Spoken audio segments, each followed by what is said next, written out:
Wait, we're live. We are live. Hello. So today we're gonna be here with my man's Subtitled, Torotera, and Under the Scope, Jack, and we're gonna talk about HBK Euphonium. Let's do it. You brought out the cavalry with Jack and I. Yeah.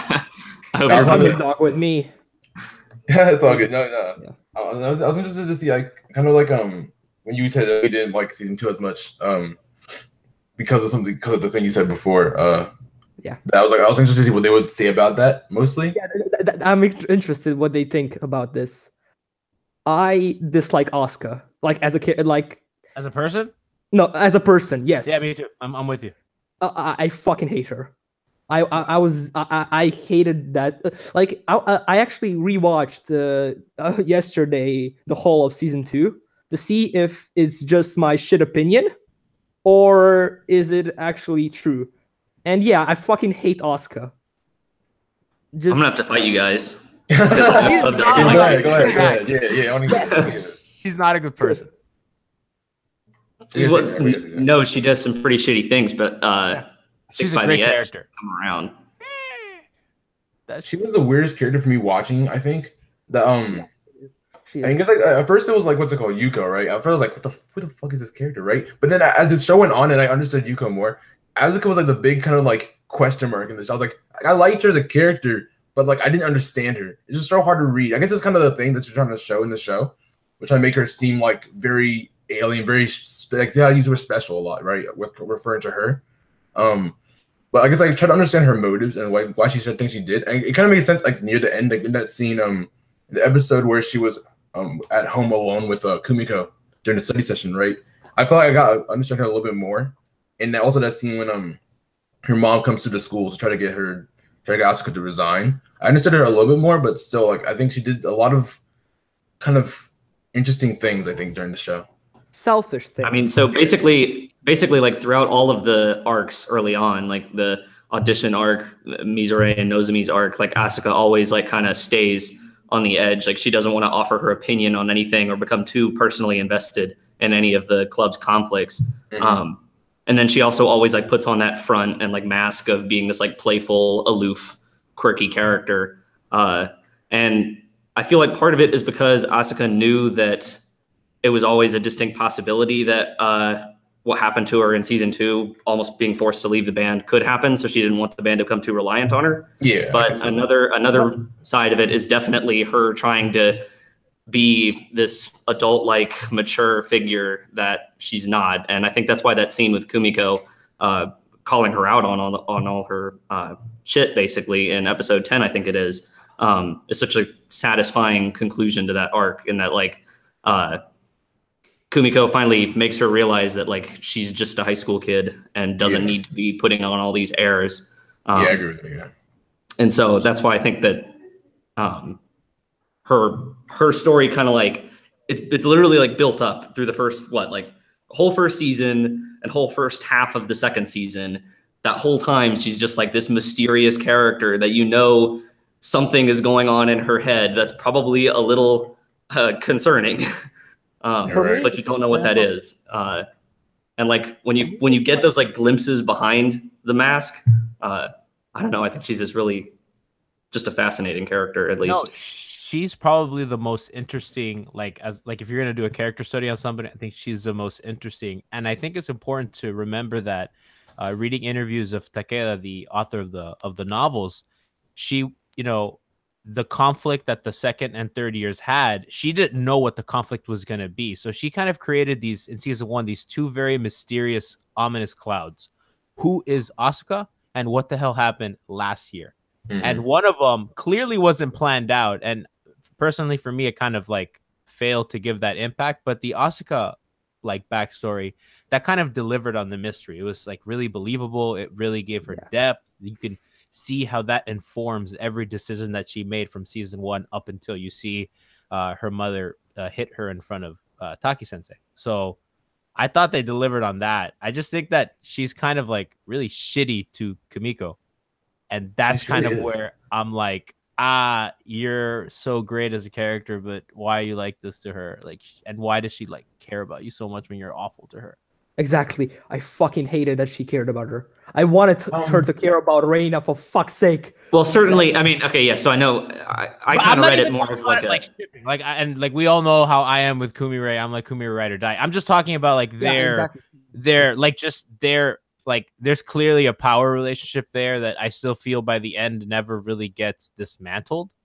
And like she kind of romanticizes Asuka, even though Asuka behaves less than like good to her. Well, I mean, Kumiko says in the final episode that she hated her at first, right? Yeah.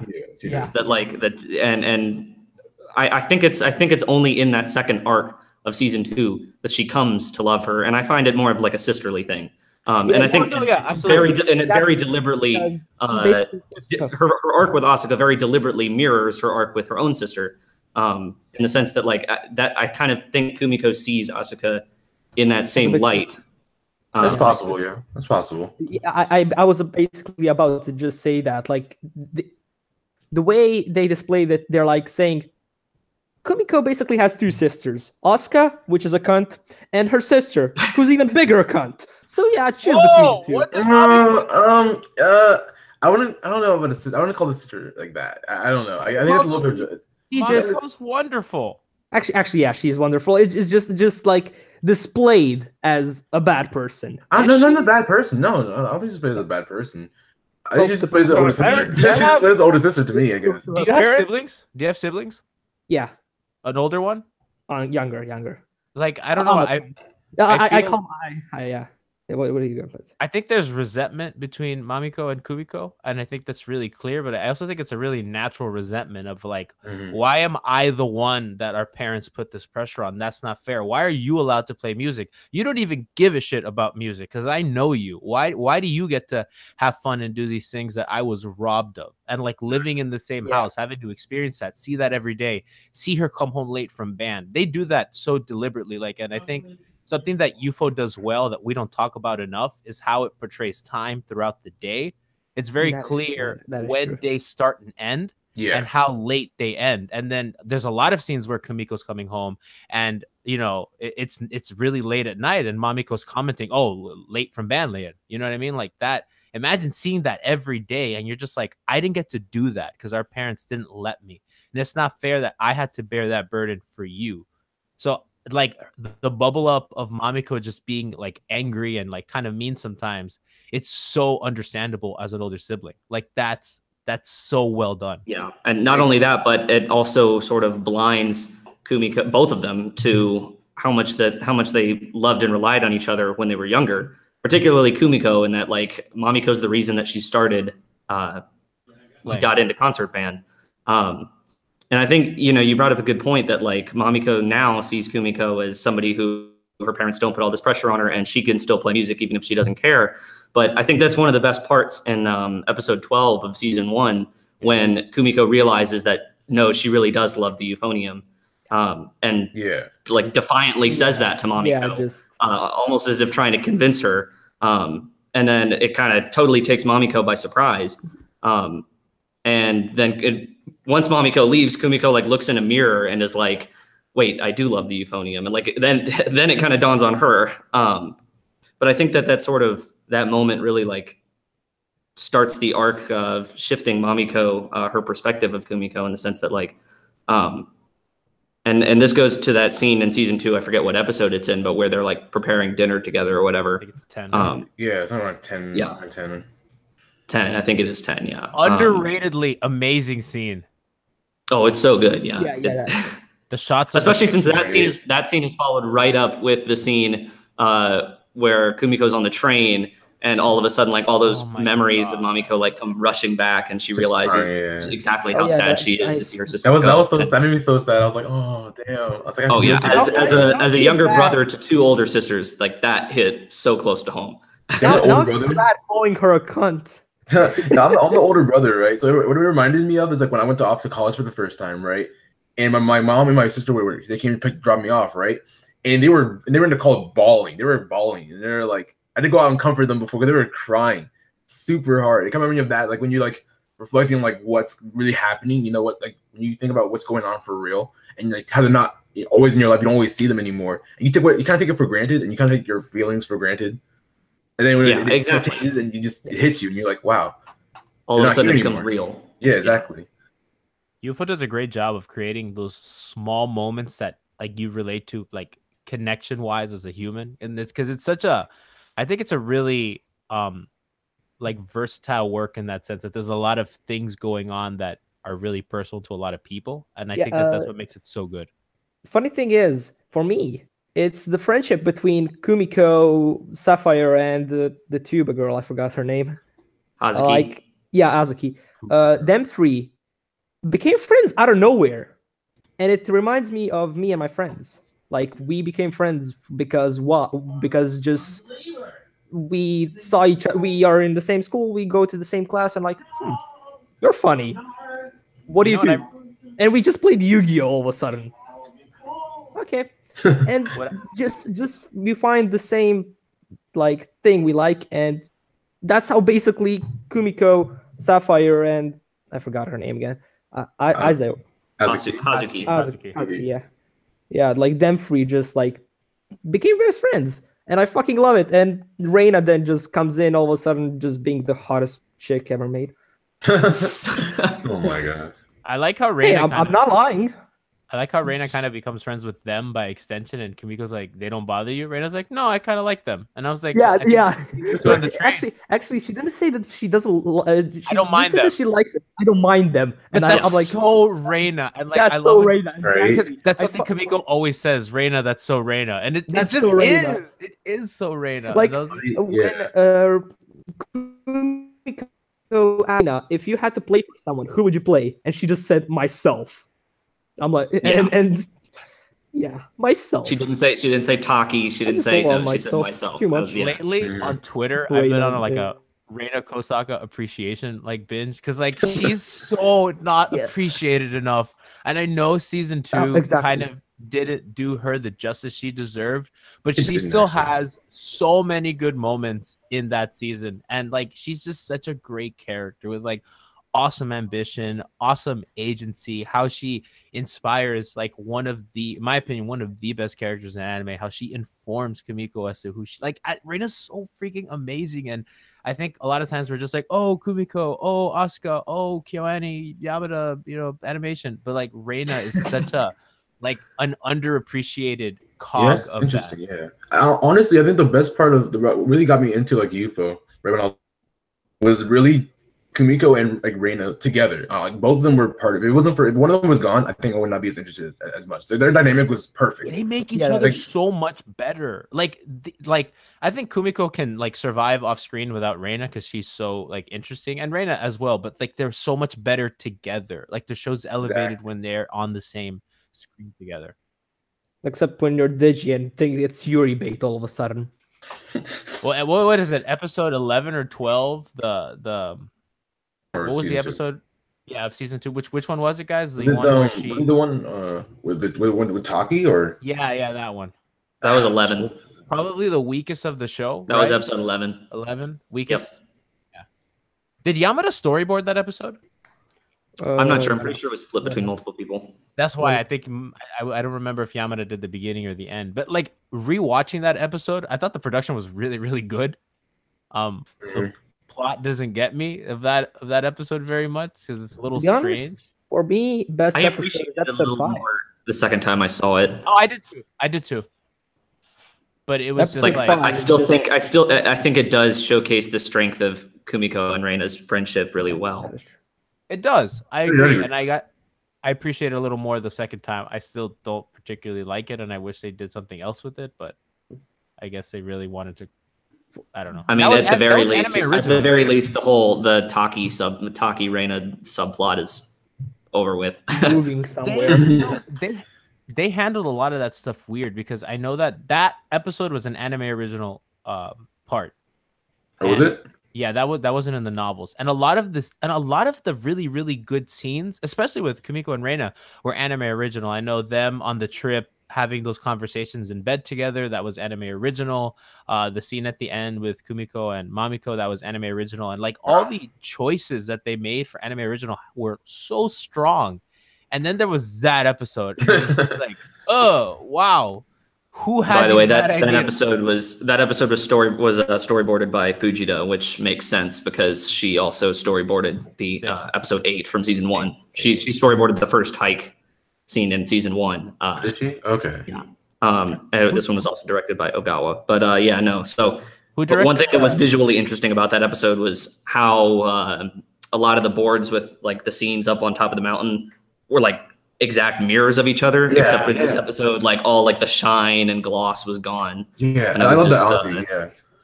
Like I thought that was a nice touch. It fit the mood, you know, because like before it was this like glowy, dreamlike, almost like dazzling spectacle that Kumiko was seeing, and this time the mood is like so much heavier and just tense.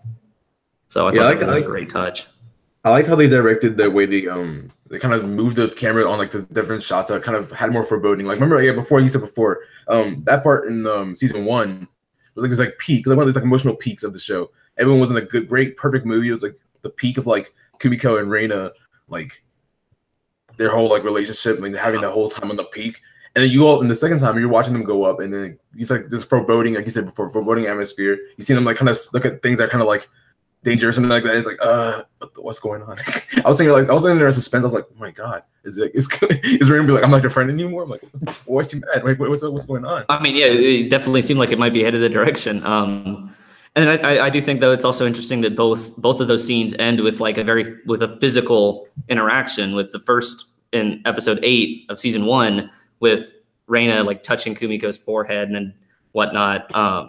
The good stuff. And then, yeah. But then in this episode, Kumiko goes over to her and grabs her hand and like gives her that reassurance. I thought that was probably definitely the nicest moment to that episode. And Jack, the part I didn't like most about that episode was the very end when Reina takes Kumiko to go see Taki Sensei's wife's grave. Yeah, and I thought that was like, that was just Reina, your yandere is showing. Like, I asked about where Sensei where Taki Sensei's wife's grave was. I was like, what the fuck? Who would ask that? Yeah, maybe take a step back.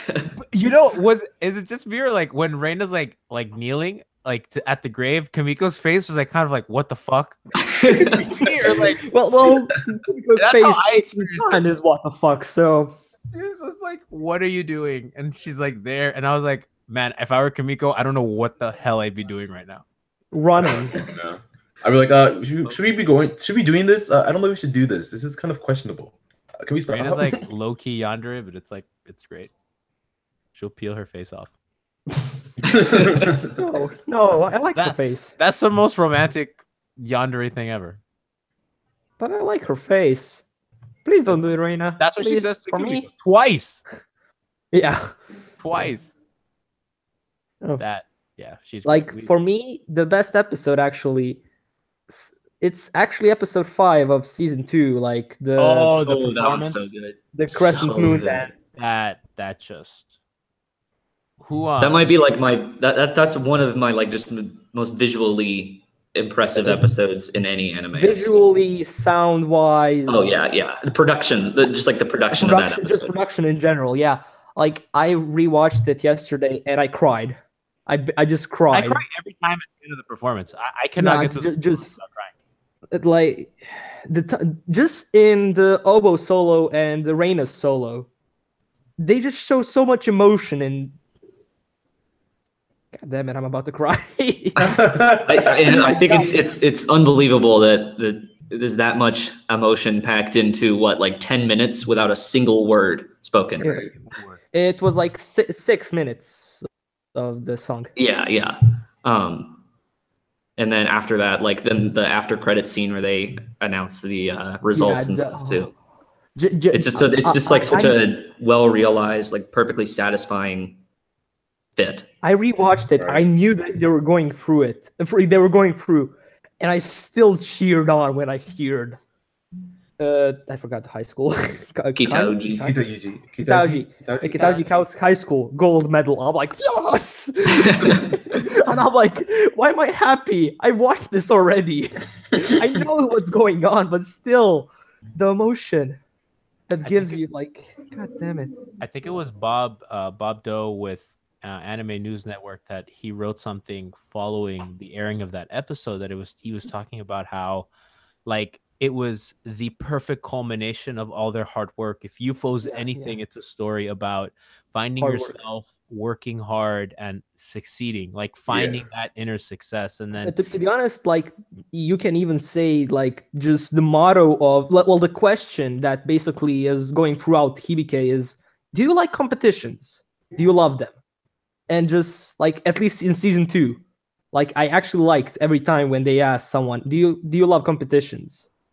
And everyone had their own different opinions that were actually very well made. And you're really good reflecting the character, reflecting how the character felt and their mood and everything like that when it comes to like asking that kind of question. You kind of have like, you kind of pose on their character in a way, you know? Yeah, I liked how Reina. Nuzumi, right? The oboe girl, Mizure. how she reacted. Yeah, Mizure, how she reacted the first time to like freaking Kumiko asking her, do you love competitions? She's like, I hate them. I don't want them. But she's still in them. And just like it's start of for me a good arc. I actually liked the first arc of. I did too. Yeah. No, and I think it's part of it because like just the idea of competitions reminds her of like the end to her like one meaningful relationship she had with Nozomi. Yeah. And she, at one point in that arc, she even says like she tells Kumiko like, I don't even know why I'm still doing this anymore. Yeah. And you know, and it reflects in her playing, right? Because you know through the whole arc, she's being, you know, the instructors are telling her that like her solo is just not emotional enough. It's too robotic. It's technically good, but there's no expressivity. There's no feeling there. Yeah, and that's that happens, totally reflects and you just feel the emotion. Oh yeah, exactly. I think that arc is super cool because it's kind of like Kimiko looking through glass back at herself toward the beginning. This person that didn't really have a lot of agency for her own passion of music and everything. And it's kind of looking, in a way, it's looking back at who Kimiko was, because now she's this person who's running on a bridge crying, screaming, I love the euphonium. Yeah. And now we have this oboe player who doesn't know why the hell she's there. She's not sure, do I love this? Why am I here? I don't even like you know what I mean? So it was kind of like a looking glass of who she was. And then by the end, you know, she loves competition. She's crying at a competition, tears of joy, like how Kimiko was, juxtaposed to the very first scene when she's just like, we got dud gold. I'll take it. We take those. And I know one, probably the most common complaint about that arc is that people say it doesn't fit in with the rest of the arcs in the series, that it just kind of feels separate because Kumiko isn't a principal. She doesn't really have any role in the arc. But I think that season 2 in general is framed about Kumiko finding her voice and being able to put her feelings into words. And I think that that's really set up in that first arc, because through the whole time, she just like happens to run into people and they talk to her and they tell her all their feelings, but she doesn't actually offer any advice or solutions back. Like she's just kind of the lens through which we're watching this conflict happen. And later on in the season, Asuka calls her out on that and says that like, Kumiko, you just watch things from the sidelines and you know, you don't want to put yourself out there. And I think that's where her story in season 2 really comes full circle, because then she thinks about how her sister told her not to have any regrets, and it all happens in that like climactic scene where she's talking with Asuka outside the school, and she finally just like lets it all out there. Like Tomoyo Kurosawa's performance, the voice actor for Kumiko, her performance in that scene is so good. Stellar as fuck. Go ahead. What's up? Jack, is that your favorite scene? Because you've talked about that a lot. Is that what you think is the best scene? My favorite episode, and probably my favorite episode in all of anime, is episode 12 of season 1. That one just means the most personally to me. But that's up there in terms of my favorite scenes. You want a fun fact about episode 12? What's up? So the song that I believe it's called Orifice, and it's off an opera about some pair of people that go into hell and Yeah, come or back it's out. Orpheus in the underworld. Orpheus in the underworld, and that's a song that plays in the beginning that Reina, Kimiko, Shu, they played in their middle school competition.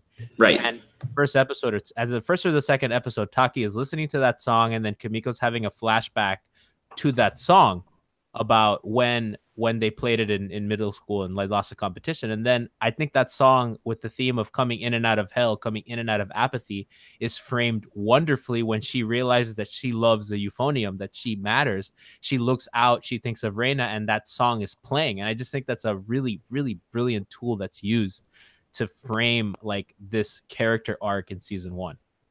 I thought that was awesome. That's a great point. Yeah, that's true. Yeah, I didn't think about that. Yeah, that's a good point. Yeah, definitely.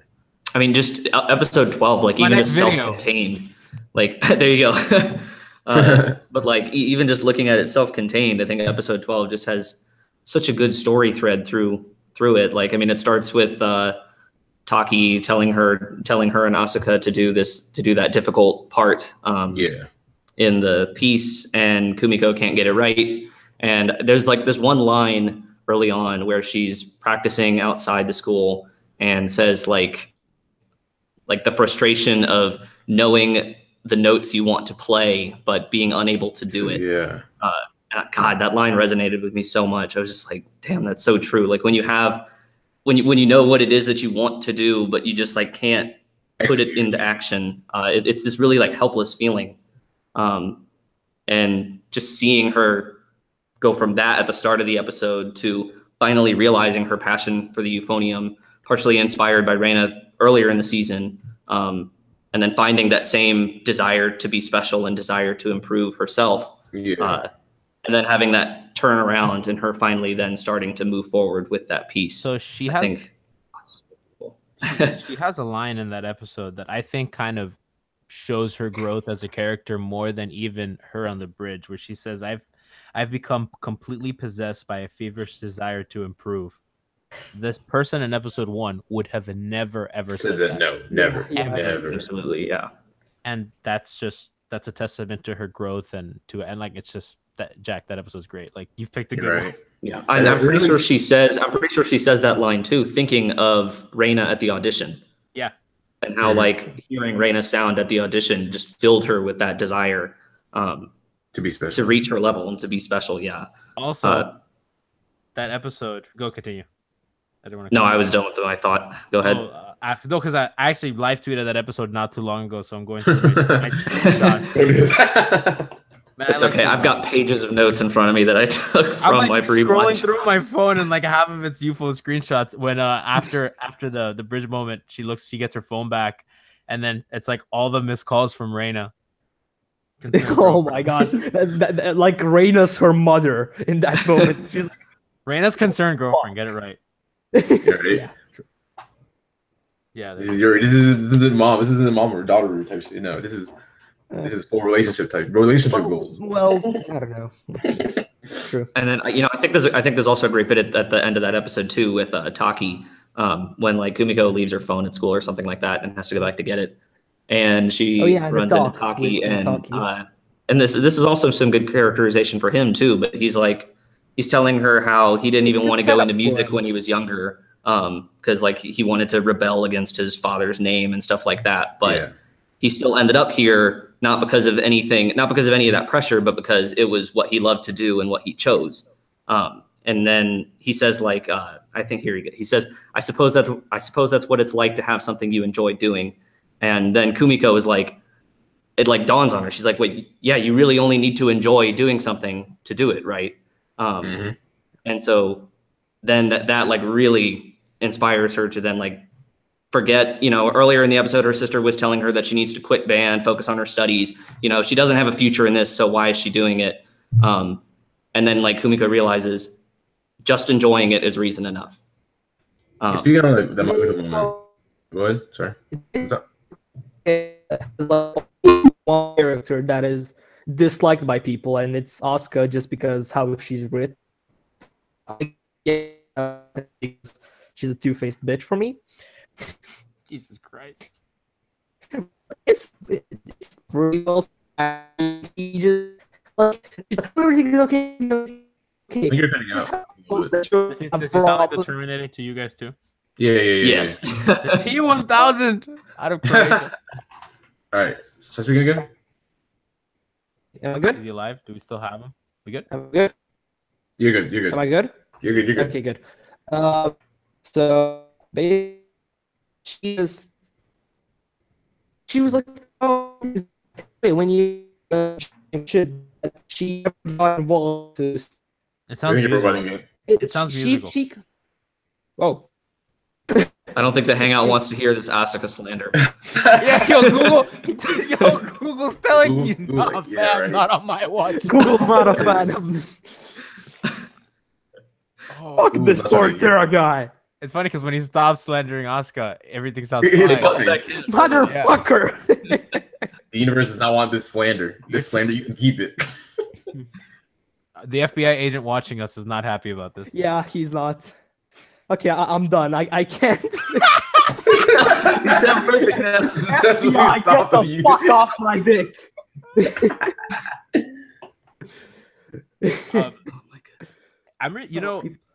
Going back to Nozomi Amusa's arc, something I really liked about it, and I'm really excited for Liz and Bluebird, is how Ooh, that's gonna be so good. there's so much there with, because like Yeah. I thought that story was kind of self-contained. I kind of agree with the criticism of that. It feels a bit kind of like thrown in there, and I know that Takeda even said that she wrote that arc while deciding what to do for the rest of the story.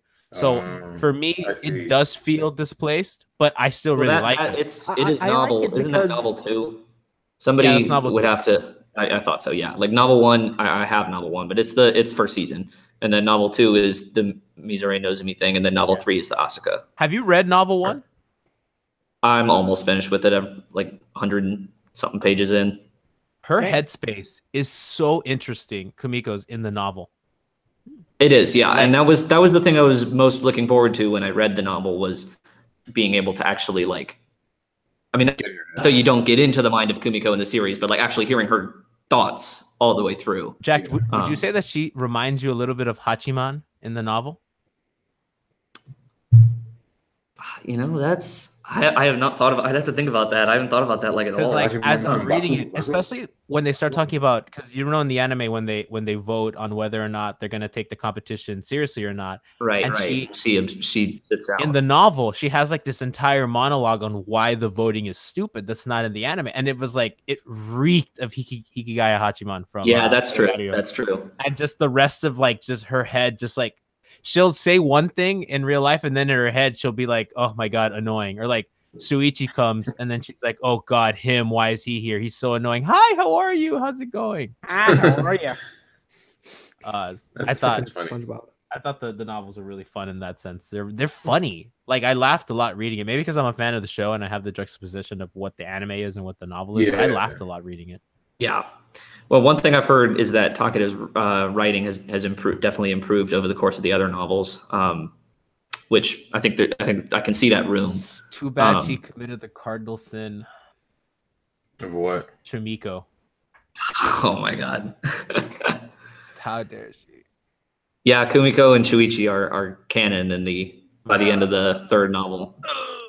Right in the heart. They pretty much they axed, and even in season one, and there's more Shuichi scenes than I had remembered in season one. No, yeah, there are a there's lot. quite a few, but even then they axed a lot of them in the anime compared to the novel. There's more in the novel, and they're also like, I don't know, they just feel different in the anime. Like they're a I little like- more. To be honest, I'm okay with him. I think I'm he's okay with he's him. a more well-rounded character, I think, or at least he's less of a plank of wood in the novel. a wet sock. A wet sock, yeah. So like I think, and like from what I've read in the first novel, like I can see how that makes sense. And the Kumire stuff is also turned down quite a few notches. Chimiko's incredibly horny in the novel. Like Yeah, she Like, is. she's like looking at Reina's neck. She's like, "Oh yeah, her ears and the skin on her neck." And I was like, "What the fuck?" Not even just Reina though. Like, What the fuck? Yeah, with randos. yeah, Normally in the anime, it's like I want big tits, just like Reina. Just that. she does. She is like That's her thing. That's her thing. Right. Just tits. When I get to high school, my tits will grow. I fucking laughed my ass out the first time I heard that. That's the moment I knew Kumiko's the best character ever made. Do you guys know the scene when Jack? It's in episode 12 actually, when Reina comes to give her the water because she's practicing outside and it's really hot, and then Kimiko's drinking the water. Yep. And I felt that as a double entendre for she's thirsty for Reina and she's thirsty for success. Oh my god. No, I mean she feverishly drank the shit out of that water. I mean, I think it was supposed to mean both things. I don't know. I mean, it was. I think we're going off the rails here. Are we? Oh, I mean, I thought it probably meant more like she was thirsty for success, that her quench for success, was not there yet, but she was also dehydrating herself. Exactly. And Reino gave it to her, and it was like the imagery of just like the way she I don't know, man. Just that scene, by the way, is like the animation itself is gorgeous. The drawings in that show are amazing. Yeah. Just like yeah. It's no Violet Evergarden, but it's good. Well, Violet Evergarden is a different story altogether. I have a screenshot I would try to show you. Like, it's just a picture of. It's a drawing of just the, how do you call it? Just flowers, not freaking a garden. There it is. Oh, what's it called? That one. As you can see, my English is great. In Violet Evergarden or no? In Hibike? No, in Hibike, and I'm like, okay. How didn't I realize this before? Like, it's beautiful. I'm like, this can't be.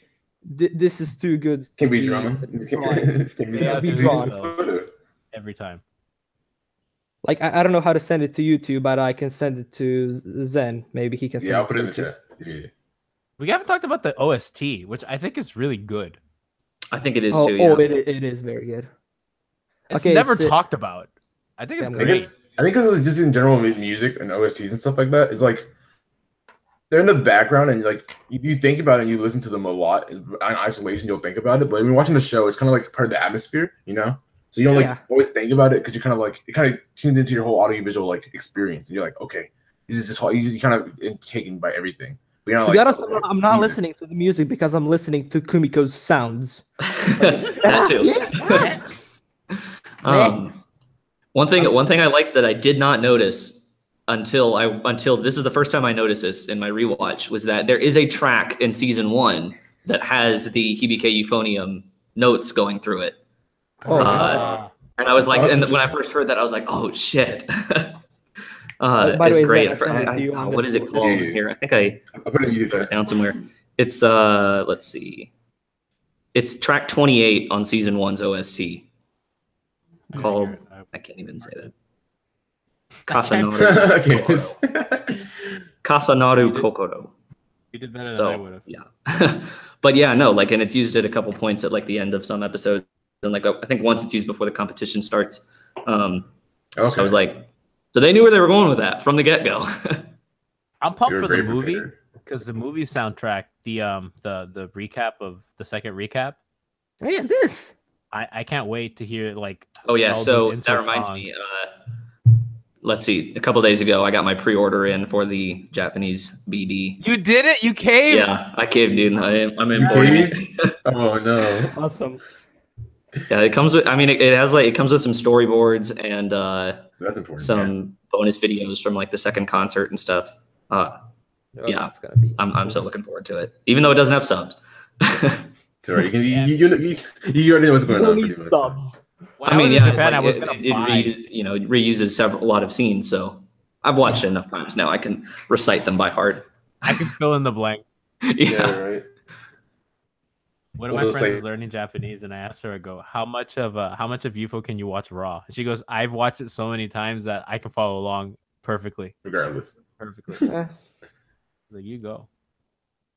Yeah. I mean, part of my reasoning for doing it and getting it was because it's never going to see a release over here. So I don't understand. One chance to own UFO merch. I mean, basically, if you want any UFO merchandise, you pretty much have to import it or get it. Yeah. Well, no, I mean, they have Western it just isn't that popular over here, and it doesn't sell.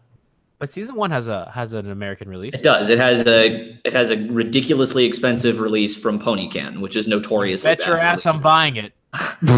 Yeah, Ponycan might be the worst. Someone's gonna be broke in a month. Ponycan US at least might be the worst about like expensive releases that don't even have that much. Aniplex.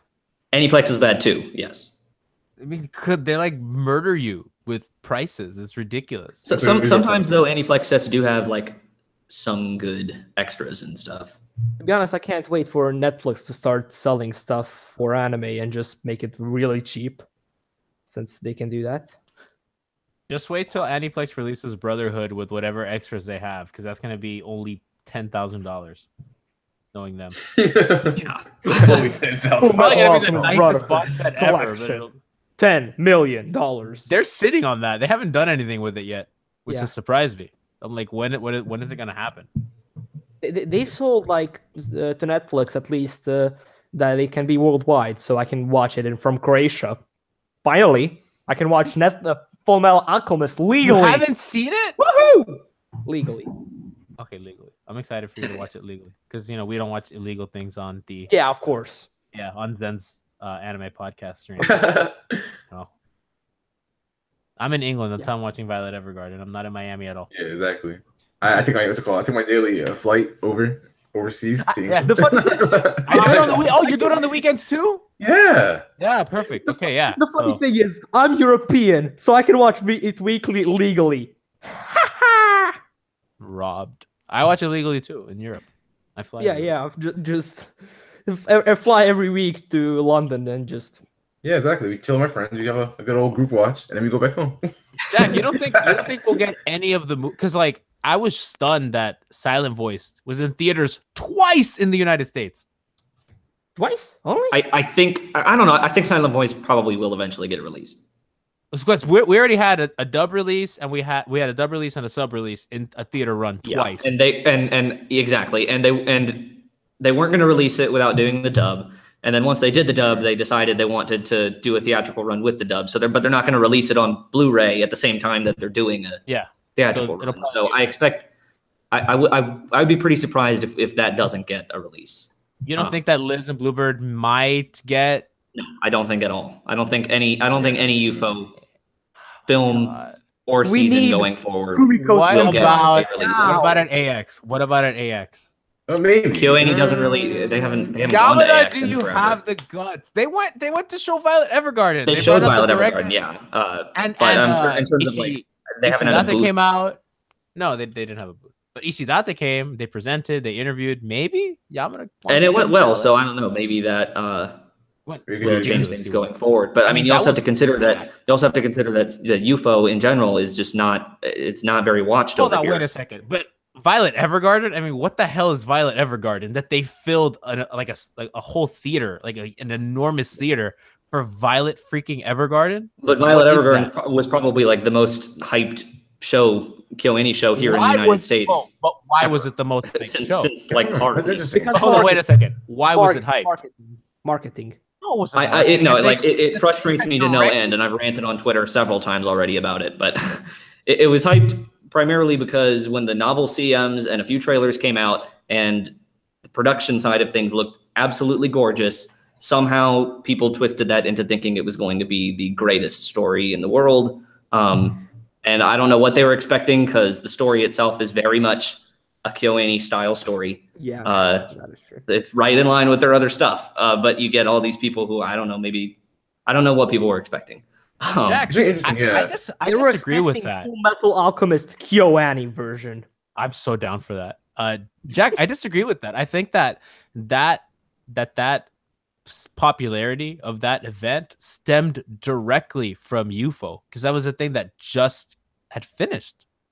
Because people that were sitting in that theater, most of them hadn't seen Silent Voice yet. And I think you can look at the numbers for UFO, sales numbers, viewership numbers, and see that it is pretty down in terms of even relative to other KyoAni works. I mean, sales isn't fair because of what you're saying about the Pony Cannon release. I mean, sales like what? I mean, I'll spend $80 for 5 episodes of a Blu-ray, but I know that most people can't afford that, and B that's a tough ask. But that's a very tough ask. Things don't. But I mean, take into account that we don't have the exact numbers. We don't have the exact numbers for its viewership, like on Crunchyroll, for example. But keep in mind that things don't get releases if people don't think it'll sell.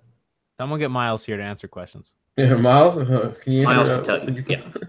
Miles, I don't want to overstep my bounds.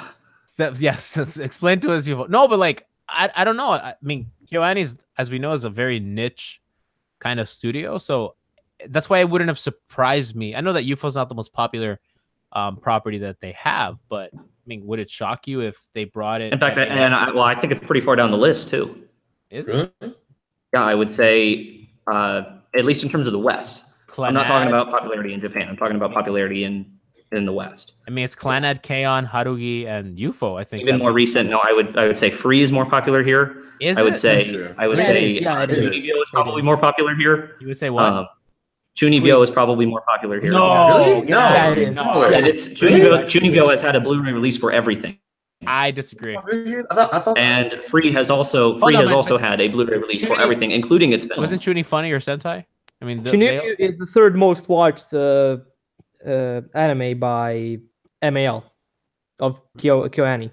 Really? Yeah. It's extremely. I mean, that's the thing is, I think it's easy to get trapped in our bubble. You know, it's Clannad, then After Story, then Chunibyo. So basically, it's kind of second. Beat K-On? Yeah, it's then Haruhi, Hyoka, Beyond the Boundary, and then K-On. That can't be true because Hyoka didn't have a release. Beyond the Boundary is more watched than K-On. I mean, finding a high definition version. Yeah, Beyond the Boundary is also more watched. I don't know how accurate Mal stats are. Yeah, but it's kind of like let's say the closest thing that we have right now. Yeah, that's true.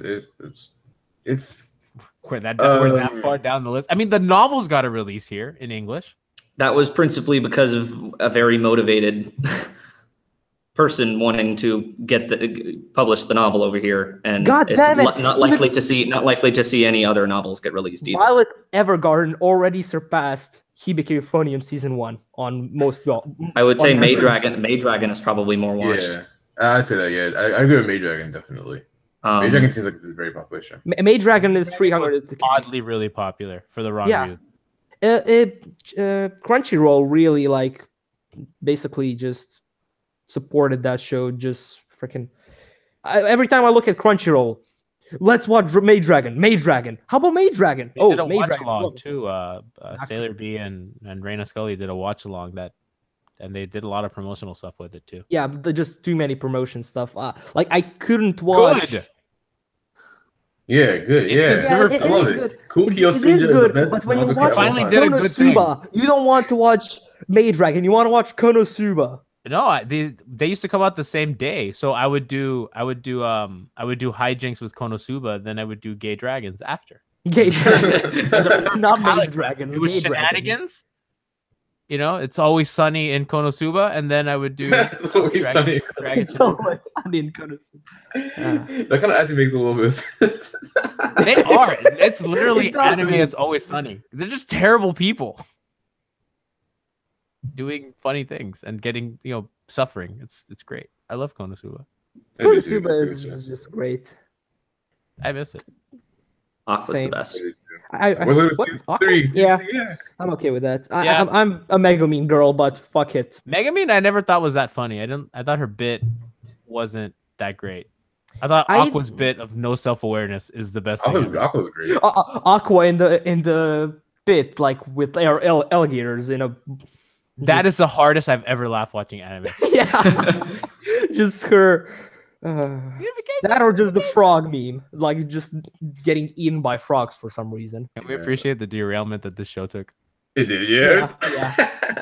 I'm sorry. Let's talk about Konosuba. I'm sorry. I That's mean, it's all funny. my- Because it was funny. No, because it was great, dude. Honestly, like I think the scene with in season 2 with Aqua, like I think you might have said that, but like Aqua to church in the town when she appeared all the. Oh, that's you're like, oh what my the god, fuck? yes. Like, what the, When like, what the everyone fuck? just started hating her for For no being a reason. goddess. She has a Wait, cult. wasn't she their Aqua had a goddess? cult. Right? It was her cult, right? It was her cult that she made hated up. her. Cult. And she made them go to the town that worshipped her because of course she would. Yeah. It was so funny, dude. I was like, oh my gosh. Oh. The little girl, like, please, please, can you just sign this? And it's in just the cult freaking paper, and Kazuma just throws it away, bitch slaps the girl, and just runs away. It was great.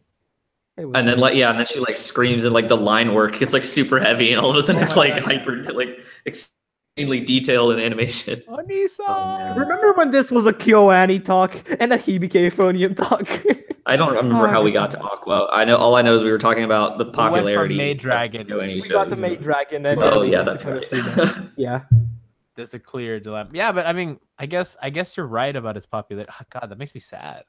Yeah, I mean, Fizz Anime in the comments just said, or I don't know when he said it, but said that UFO isn't nearly as popular as my Twitter TL would make me think. And yeah, I mean, that's basically what I'm saying, is that like that is true. among those who have seen it over here, it's very popular and extremely well liked and acclaimed. And It's just that kind not a like lot of people have Shogun seen it. Roku. It's pretty much like Shogun Roku. It's not well watched, It is, but yeah, it's very similar. good. Yeah, it's similar in that regard. Yeah. But I think that UFO kind of has the ingredients of appeal to an anime fan in the way that Rakugo doesn't, because Rakugo is really dry and heavy and super serious, and UFO is And very also, Rakugo is also more steeped in Japanese tradition. History, and it's yeah, heavy, and it's a heavy watch. It's heavy. UFO's not a heavy watch. UFO's good because you can watch UFO one of two ways. You can watch it just what you get at surface value, or you can really like want to like look, pay attention, and you can get a lot out of UFO, or you can get a little bit out of UFO. It is, and that's why I'm not sure why it's not more popular than it is. Just Yeah, I that don't know. I thought it was. Really I don't know popular why when it's it not came more out. popular than K-On! I mean, if we're being honest, I know that might be Really? blasphemous to say. Yeah, it's I don't know. shorter. It's the animations like looks nicer. I guess it doesn't have the like cult popularity. I mean, I don't know. I guess it kind of does have the cult. It's kind of strange to me how I think as a narrative, I think it probably is more because you can hit. I know that a lot of us like a K-On! A lot. I know Jack and I specifically love K-On!, but K-On! You can get hit with a lot of easy criticisms that are off-putting to it that you can't do with UFO. Yeah. Like it's not a show I about think- nothing. Like K-On! Is. Okay, so Fizz says, I think yeah. that it doesn't appeal to some people in the same way that people have been disappointed with Violet Evergarden, in the sense that it's a pretty internal drama that whereas K-On! Is more of like a in your face, like fun all the time, gratifying series. What do you compared think? to Like, K-On! If retweeted K-On! it- aired today, would it be as popular? I don't No, know. That's no, just hard to say. Though, I honestly. think not. I think it's hard to say in general, honestly. Well, I mean, hypothetically, Look up how much- would all the shows that K-On! Inspired have also aired? Good point. If so, then probably not. But if not, then No, probably the same. basically, I feel like K-On! If it was aired right now, it would get as much members as Girls Lost Tour. And Girls Lost Really? Tour has 100K. You think that? I don't know. I think I do a little better. I mean, it wouldn't affect my love of it, but Yeah, because it's still the same. Because girls It's like KyoAni, Yasuke, yeah, so but, it's KyoAni, so people would watch it more. Yeah. Jack's right. We do live in a bubble. no, this is do. everyone though. To be fair, everyone does. Huh? Everyone lives in their own bubble. I mean, like, just scrolling through my timeline, it's like half of it's UFO, 25% is Love Live, 10% of it is Land of the Lustrous. Like, very small bubble that I'm in. It's like the occasional fate. Oh tweet. my god, Land of the Lustrous was so good. I mean, just finished go on it. Haven't Crunchy. seen it yet. If you go on Crunchyroll, pull up the first episode of UFO and look how many votes and comments it has on Crunchyroll. Compare that to Free. It's got like half the amount. Well, Free's also like twice as old though. Well, Free's it's not twice as old. It's Free came out in 2013 and UFO came out in 2015. So 2 years, but like, that old. 13. So yeah, 5 years versus. Okay, so Connor in the chat was like saying Hibike he assumed that Hibike didn't cook as many people because they didn't get a dub. That plays into it, I would say. Yeah, that kind of it. Yeah. That matter? Yeah. That matters too. That matters. Yeah. We're talking about the wider. Okay, but like audience. it took Attack on Titan a long time to get a dub, and that That's like was popular though. Well, it gave a boost. It like Attack on Titan was because the of the biggest dub. thing that had ever happened, and it had no dub. Yeah, But that's, like, I mean, you know, I think after that's the dub, a little it got a comparing boost. apples to It got a oranges boost in there. numbers. Yeah, it definitely I- did. Everyone used to talk about it in my school when the dub started, pretty much. They blew the fuck up. It is a Crazy good dub. amount. It's a good dub. I liked it I actually don't a lot. It's just that I don't like Bryce Peppenbrook. So I think Bryce is the perfect Aaron because Bryce Pappenbrook is literally a saltine cracker, just like Aaron. yeah, that is true. Flavorless. And that's why he's the perfect Shiro. Like he plays Shiro Emiya, and he's the perfect Shiro Emiya because it's just like he just has to kind of complain and be a little yelly and just be, you know, like a wet sock. Oh, wait, what? Seriously? Yeah. Sure. Yeah, but they're perfect. They're perfect for each other. Yeah, they're perfect for each other. Yep. You know, I think Bryce's best role is as Meliodas. No, it's in Durarara, the not the main guy, the blonde guy. Mikado's the main character. I forget who the blonde guy is. The best friend. He kills it there. That's like the only time I've ever heard Bryce kill a role. Give me a second. I was like, you go, man. Okay. Kira. Yes. Kira Masami. Yes, him. Perfect. He did that. Talking about a UFO dub, I don't know.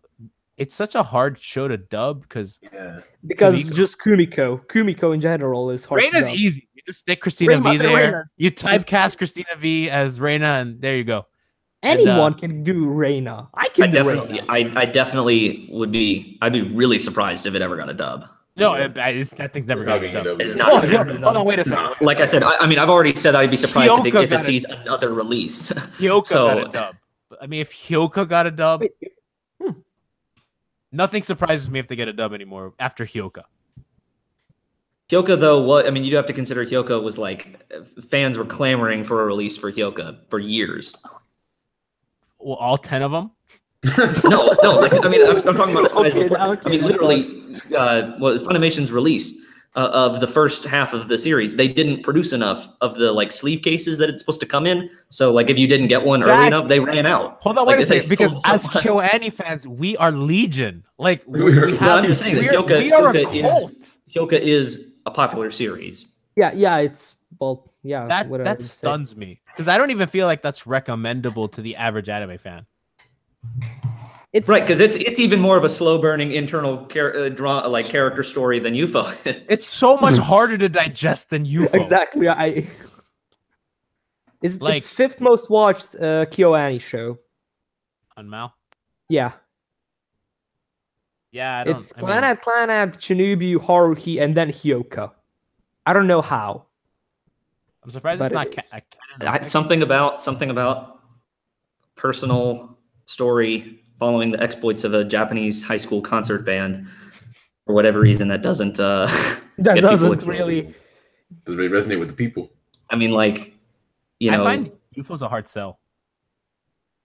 I think it's harder than some of the others. I mean, some of the others, I think it's pretty clear why they got so popular. Like, I think it's like Chunibyo, for example. I can see exactly why Chunibyo is as popular over here as it is. Kumiko noises, just so people watch it. Just 22 minutes. There is a YouTube video that somebody compiled. Yeah. I just watched it today. Okay. And I love it. I've seen it's pretty great. It's a whole episode's worth. Yeah. It's insane, dude. That's a lot of noises. I don't even know. Does it include season 2? Yeah, it's season 1 and 2. Okay. There's a Land the Lustrous one that has 22 minutes in 12 episodes. Do you guys think? Yeah, Land the Lustrous had a lot of Moyo noises too. Yeah, I've seen that one. So do you think Moyo did a better job as Kumiko or Boss? I think I would say Kumiko. Kumiko. Foss is agree, an but I don't amazing think by much. character, but I actually asked Pedantic Lachlan about this, and she said very good that Kumiko is already well made, while Foss is just getting started with being a character. So Boss has a great line where she talks about like her past self. oh yeah, oh I fucking love that. I don't remember the exact line, but something to the extent of like, you know, I miss, or like I'm jealous of my past I'm self. jealous of my past of my spoiled self. Yeah, so like it's just brilliant. And Moyo, I you know, Land of the Lustrous is what I would have liked them to do with Simone, because like in Gurren Lagann, so like he loses, spoiler alert, Simone loses Kamina, and then goes through like you spoiled me. It's not like I've heard that 1,000,000 times. his very depressed state, and then he becomes a little goody two shoes again, while Foss has like this really like, you know, she is this aloof kind of goofy failure person, and then Like she has mental breakdowns. Like Fu- all those times, just going to sleep and having mental breakdowns in her sleep. It's amazing. we have to remember that they're genderless. They're not. I was about to say They. Yeah. So Foss has like this wonderful kind of ascent, like this spiraling down from grace. That's wonderful, and like it's Yeah. done so well. And Moyo does a great job capturing that. I feel like Clan of the Lustrous wouldn't have been as good if Moyo wasn't Foss. No, Yeah, she's like one of I probably my most or second favorite voice actor in the industry. She's too good. Yeah, I'm not sure I've seen a lot of her work. Definitely her work in Hibike is fucking stellar. Like honestly, it definitely made the show. Helped make the show. the voice Like- acting in that show's great all around though in UFO. It is. It really Yeah, is. in UFO, it's very good. Like she just actually, I'm saying she. Yeah. Even though I disliked Asuka, her voice actor did an amazing Yeah, job. Great Job. Oh, for sure. Yeah. Can we talk about my president? Hashtag that's my president, Haruka. Okay, she's the most underrated character in anime. Yeah, All that of is- anime. Oh, that shit, I fucking love. Yeah, she's the best. She's not appreciated enough, and her Yeah. little character arc was outstanding. As a leader, how she grew, how she learned to not be dependent on others, how it was just such a real portrayal. And like, I think it's interesting because she's a third year and she's coming of age and she's about to graduate and she's still depending on other people, and she has to realize, whoa, wait a second, I have to be a leader here, despite me being passive and me letting others speak up for me. To be honest, Asuka's basically like getting fucked by her mother is the main reason why Haruka is a great character in the end. Like how much she grown. Because it forces her to. Because Have it to forces take her to responsibility, have yeah. to be the lead. It doesn't have to. She always tried to depend on Asuka. Or I think Asuka Asuka- just like was like, "Can I just say something? Yeah, we have to win.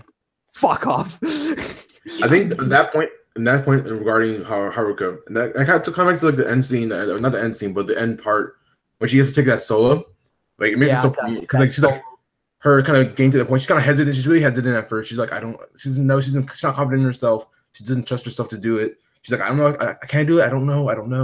And then she says, yes, I'm doing it. Was so good. And she's like, yeah, I'm doing it. I'm doing this damn solo. And you see her just fucking kill it at the parade. I was like, yes, kill that shit.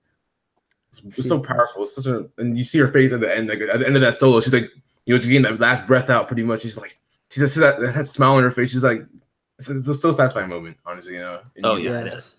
Yeah, no, that's one thing I'm looking forward to in the recap film is that I'm pretty sure they extended some of the concert scenes. Oh yes. Like I think you actually get to see the Wind of Province performance in the concert competition. That's gonna be good.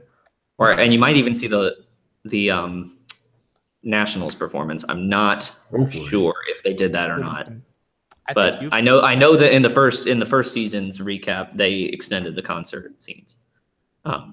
And from reading an interview, they did the same thing here. I'm just not sure which ones.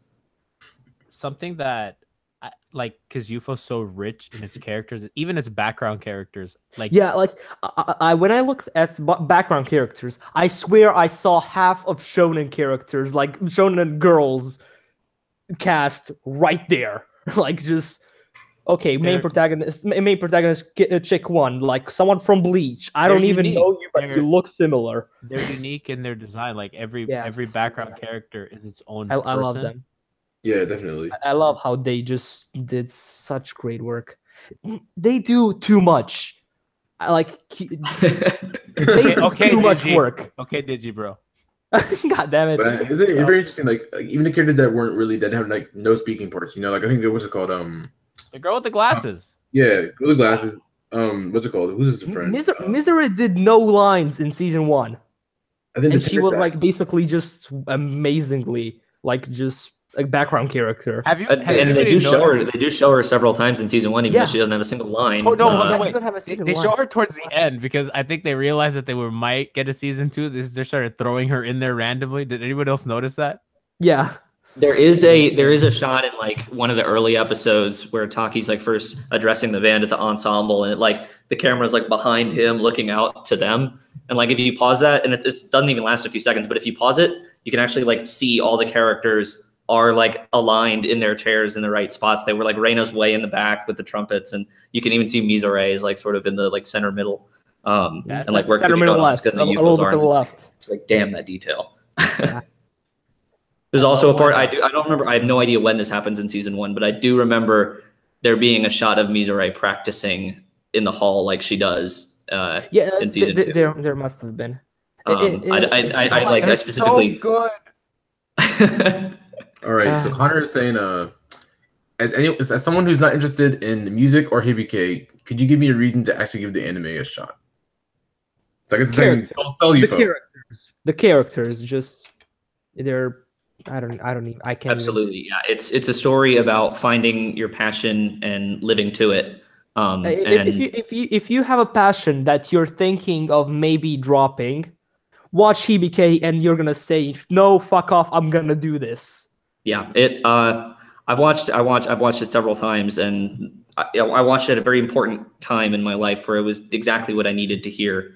And I think that, I mean, for example, I've never been in a band. I was never in band in school. I cannot play a musical instrument to save my life, and yet it's my favorite anime of all time. So it's not just about like the music and stuff.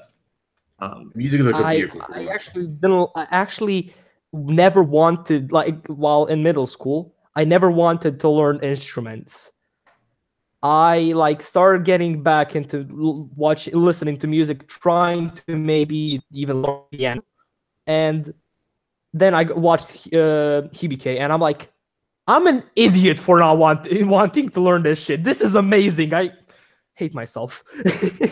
I think that another reason to watch it that we haven't even mentioned is just how personal the human relationships between the characters are. Like even like I'm saying, even removed from shipping and everything, like Reina's relationship with Kumiko is truly one of support, of being wonderful, of needing someone at a certain point in your life that you both mutually need each other. Definitely. Even Asuka needs Kumiko in her life at this point. Kumiko and Mamiko need each other. Even so, and we've made fun of Shuichi a lot, but Shuichi is someone in Kamiko's life who really helps her and the relationship with her and her sister. It sees kind of tangential and close relationships that help inform these people in a really human and touching way. And for me, more than the self-improvement, more than anything, that's what I love. I love how real and tactile and loving these relationships are. Even just like the small talk and like it's insignificant conversations between them just feel so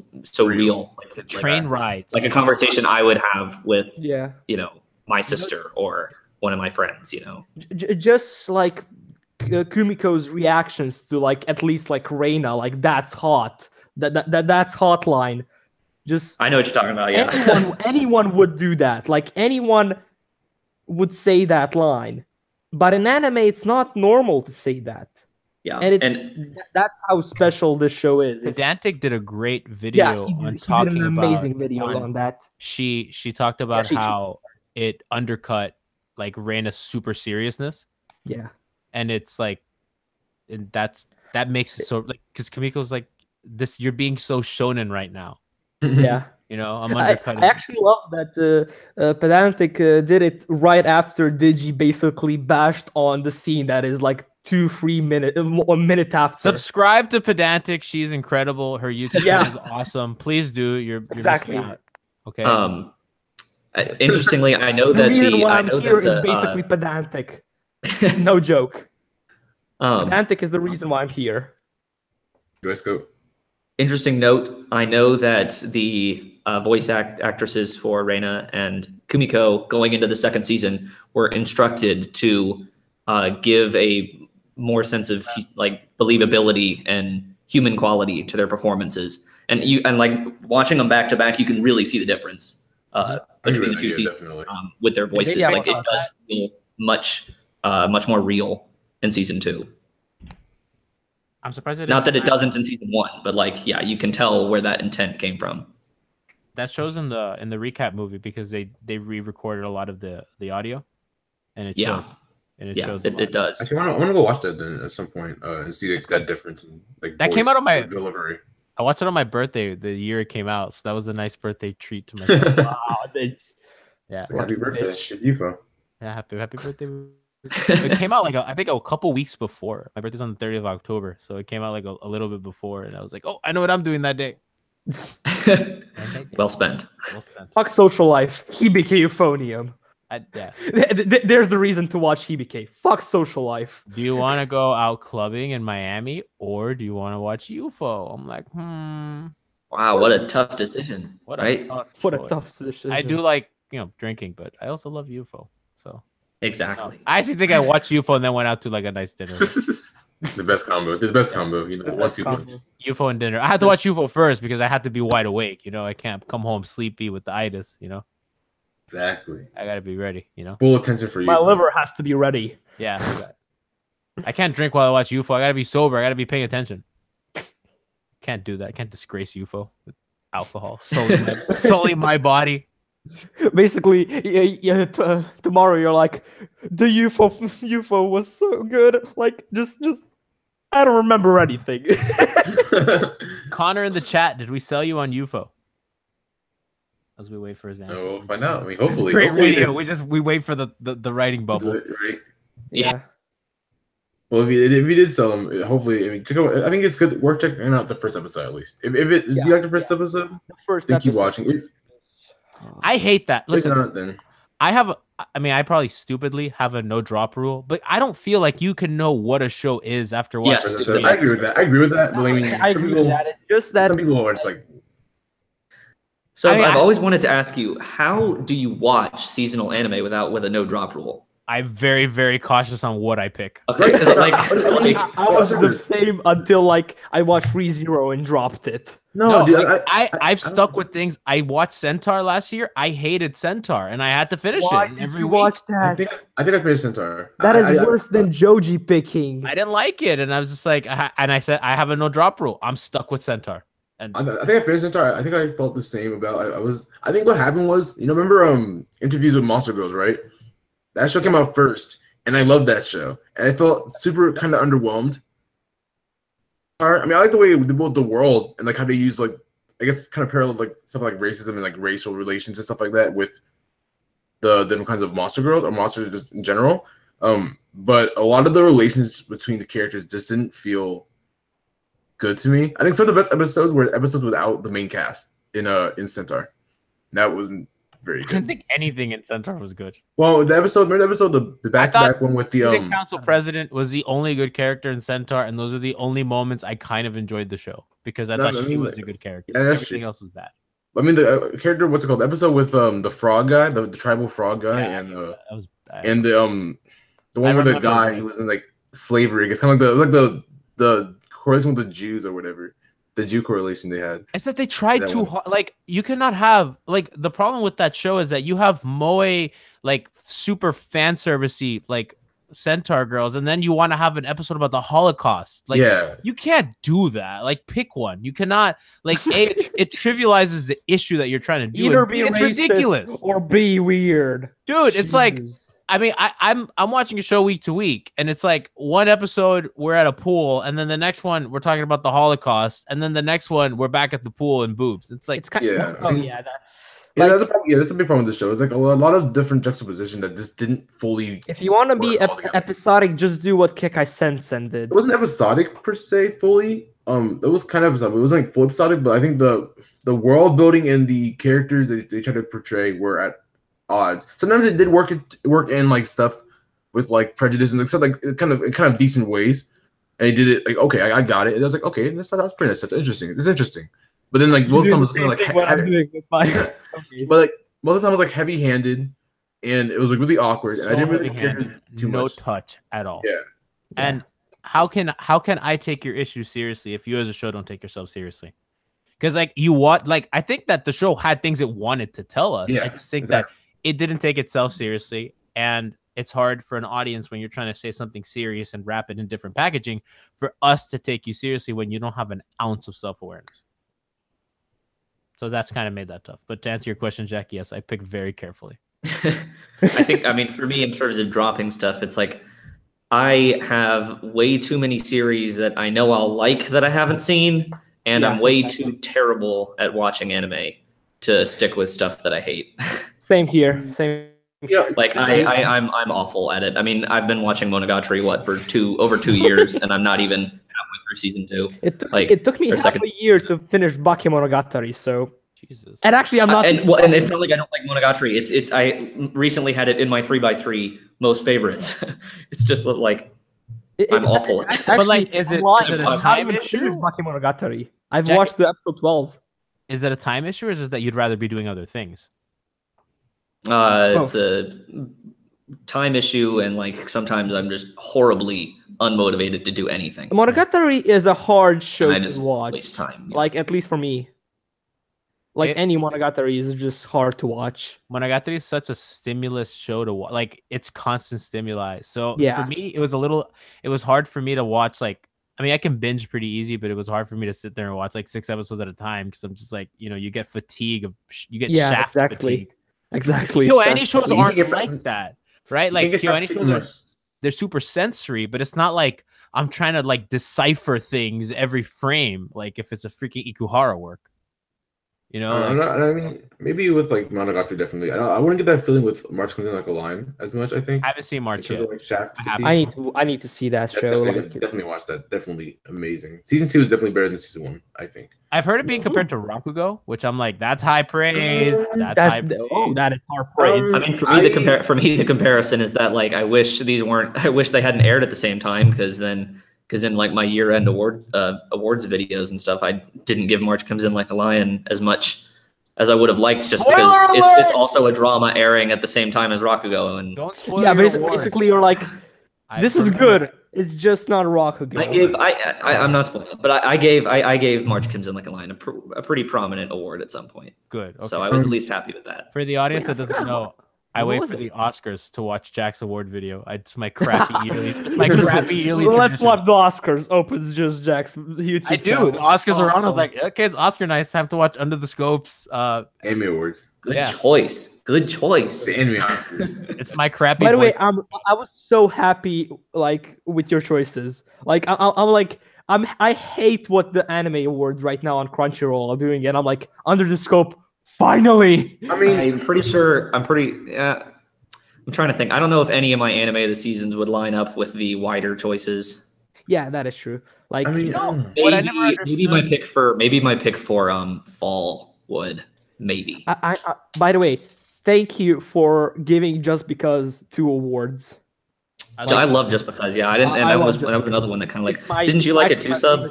I loved it. Yeah, it was very good. Yeah. It's my favorite anime of last year. I don't remember as much Toradora, but like I don't remember. What I remember, it doesn't really line up with Just Because. But I mean, I like Just Because a lot. Just Because was very good, and I still stand behind. I'm very bad at names, but I don't know if I'm getting her name right now. Anna. Komiya. No. Hmm? No, you're talking a character from Just Because. Yeah. Natsume. Yeah. I love Natsume. Oh, Natsume. Oh, that's I thought that Emiya was the bigger club here. No, I'm so salty. Fuck off, Emiya, dude. Like, she's a good character. She's a good character. I liked her, but I didn't want her to be with the main character. I think the her and the relationship that Natsume and the main character have was very interesting. That's why I was like kind of for them compared to like my thing is I'm basically at the stage that just because is right now. Well, I kind of got a girlfriend, so I'm like, bitches, I'm out. But that I'm basically right now at my last year of high school. I'm trying to know, should I rather go to a college that my girlfriend is, or like to the town where my girlfriend's college is, or should I stay at home and be there? Have you seen Sugigakire? Oh my god, don't get me started. I did 2 fucking videos on this. I love that. I love Sugigakire too. I really watched Sugigakire. I was so mad that I've like never watched it. I had so many chances.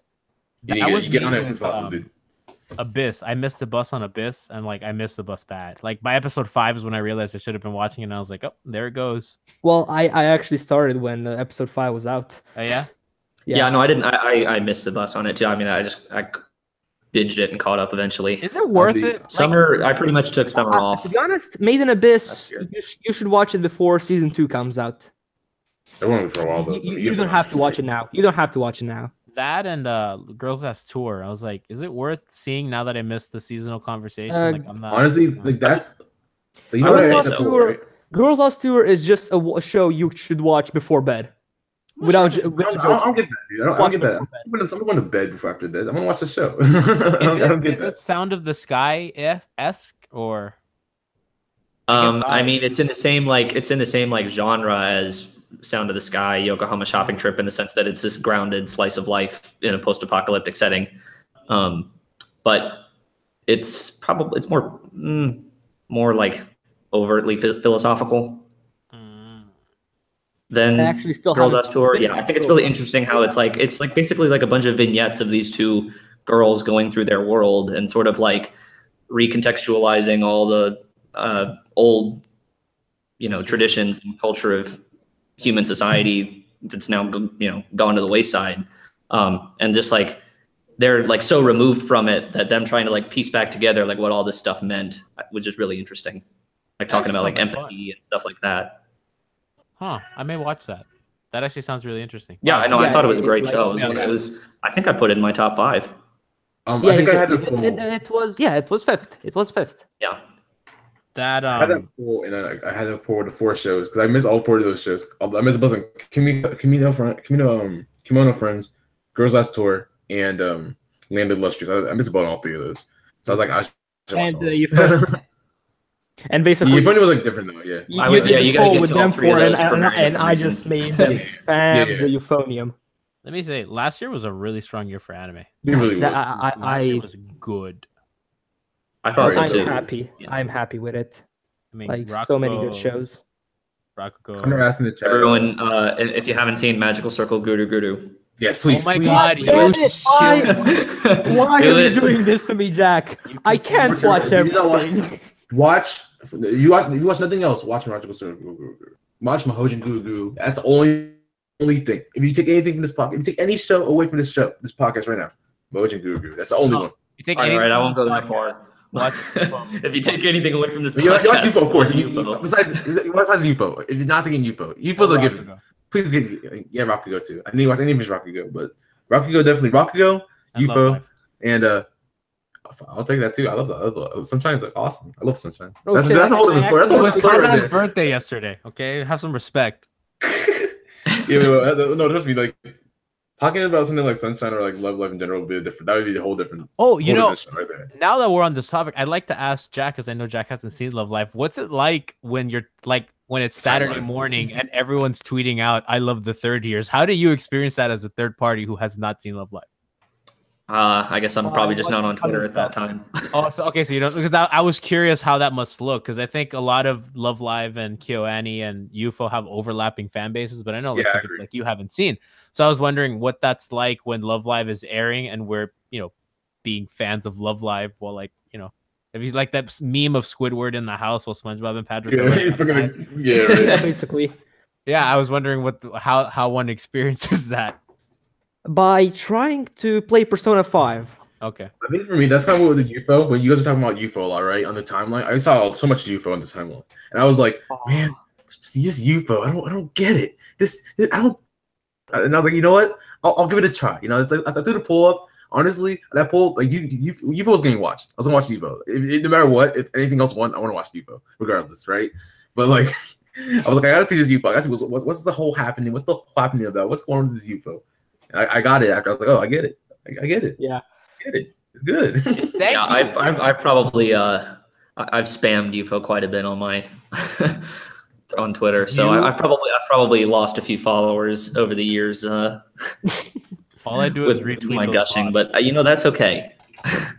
But Jack, at least you're not retweeting the UFO bots. That's like half my timeline.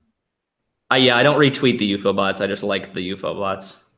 The UFO bot. If you go through my likes, you'll find a ton of likes of the UFO bot and the Utana bot. Oh, dude, the Utana bot's so underrated. It is. It's so good. I didn't realize this. For me, because I was late to anime for some reason, Hibike Euphonium was my first KyoAni show. Yay! Welcome. I think my first Nice. one was Phantom World. I Are still you haven't serious? seen that. Are you Yeah. serious? Yes, I'm serious. I'm surprised you No, watched no, another it's a one. lie. It's a lie. I'm sorry. Haruhi was first. Haruhi was first. Phantom World was second. I'm surprised that Phantom World wasn't the last one then. But I had a lot of breaks. But I think one of the seasons I actually started watching anime like normally, like regularly, was the season that that Phantom World came out.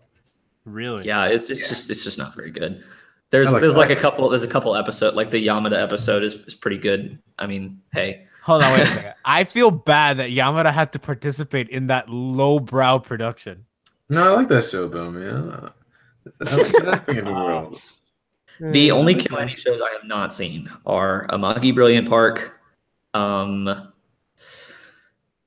still need to watch I'm it. currently working through the rest of Free. Have you seen? I haven't seen Beyond Munto. And I haven't seen Full Metal Panic. Me either. Inuyasha? That's Does it. Inuyasha count? Does it? No, that doesn't count. They kind of produced it. Yamada worked on it. They did some in betweens for it before their first series that they produced was Full Metal Panic Fumofu. Was it that or Air?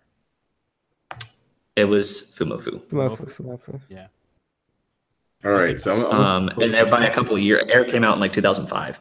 Fumofu was in like 2003 I or think 4. I'm only missing Phantom World, Amagi, Fumofu, and Nichijou. I've seen Fumofu. Oh, Lucky Star. I've seen Fumofu. What I haven't seen is the second raid, Full Metal Panic. I haven't second seen raid. Lucky Star either, and I have no intention of watching that. Okay. I need to see Lucky Star. To be honest, same. I don't think you really need to at this point anymore. Like Lucky it's like Star 11 doesn't years have to be outdated. It's 24 episodes. Yeah, hell no. God no. I might do it honestly. You're gonna be watching Nichijou now. I know. I'm so excited. We should watch it together. Yo. Should we watch it tell- together, dude. Should we tell the audience of some? Okay, so, I had to draw. We had to draw.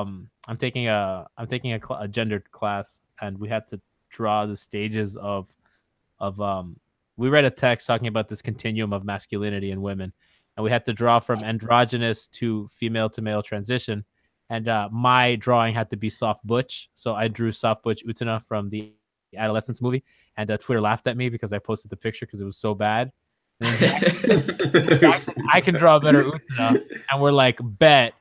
And we bet the loser had to watch another show, and Jack drew. We put it up to a poll. We put it to a poll to our Twitter followers.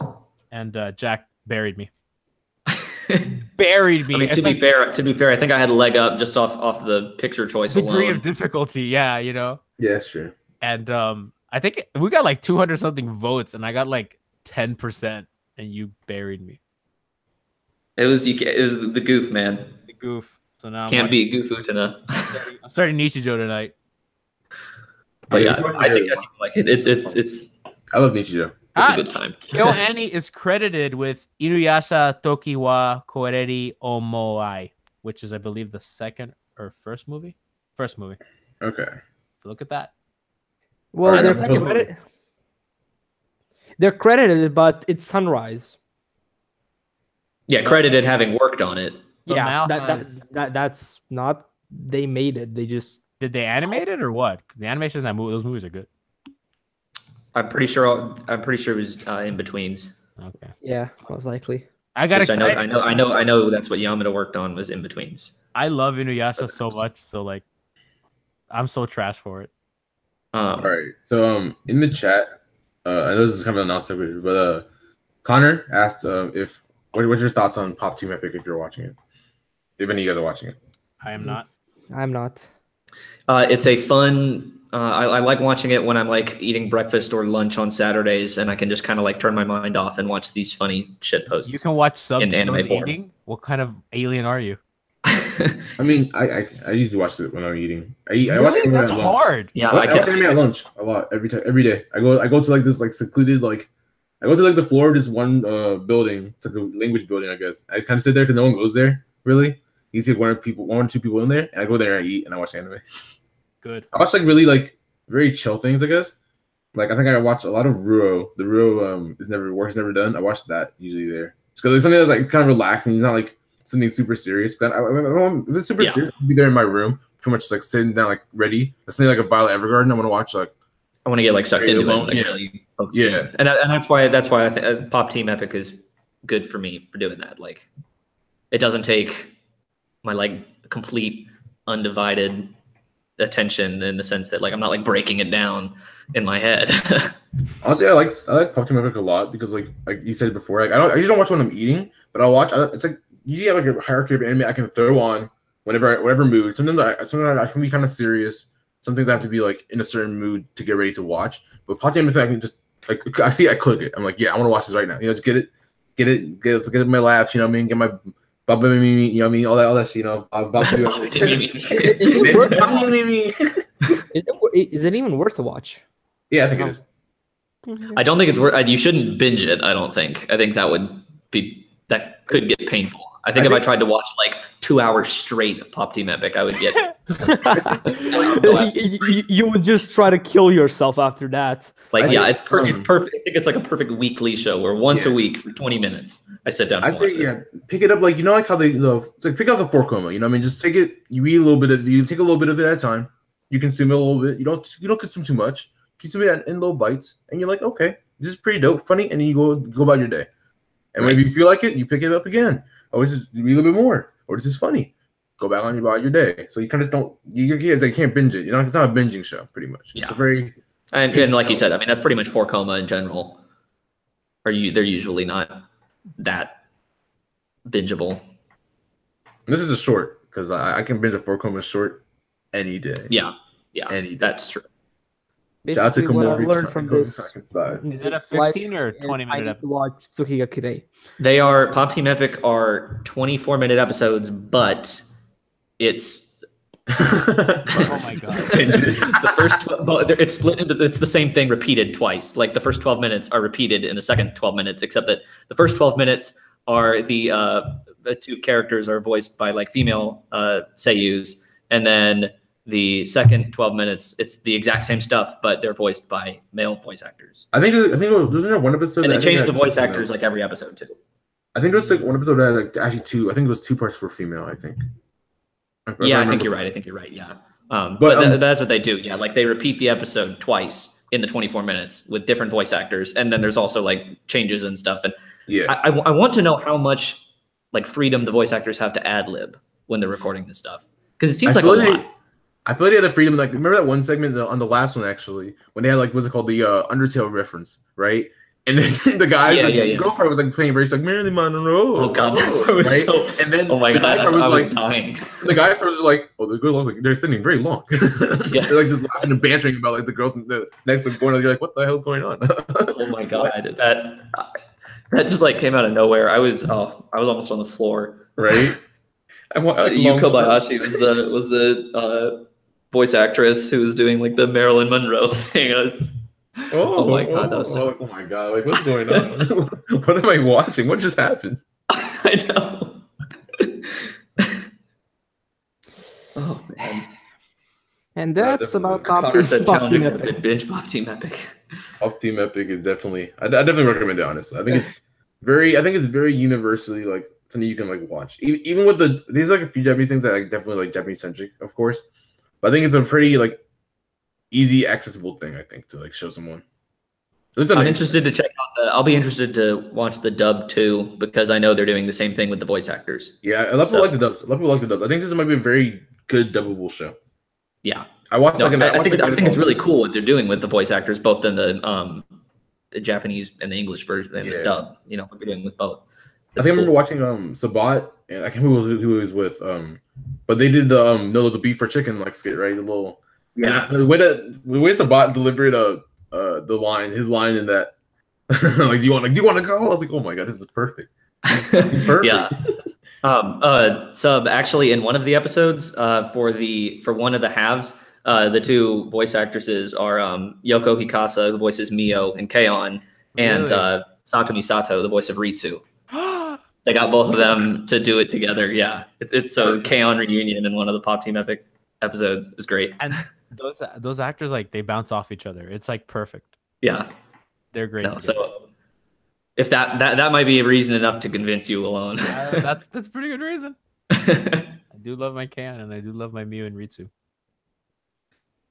I first off need to watch Keion to like just very good. What the fuck? You should. Keion's I need to finish that one too. Like that one in Ichijo, I'm about at the same place I'd watch. I'm like about 7 episodes in on both.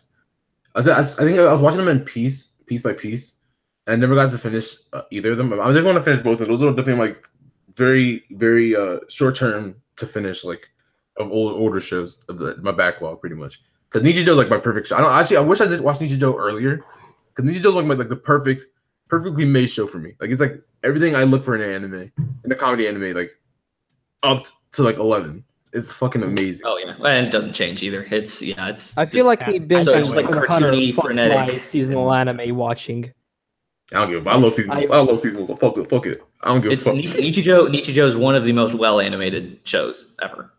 It really is. Dude. Really? Yeah, it's so great. In terms of the action and movement, it's insane. Yeah, I'd be okay. Like the number of styles it I has. haven't watched it yet. I'm gonna say Salamat Pagi. KyoAni has such a great library of shows that like anything like it's incredible. I mean, just looking at we've Hyoka, Clannad, UFO, Keion, Maid Dragon. There's so much. Nichijou, like any studio would be happy just to have 3 of them, and three of them, yeah, exactly. Yeah, and then we're not even talking about movies like Love Story and Silent Voice and Disappearance. Like, it's such. I mean, their body of work is freaking insane. Yeah.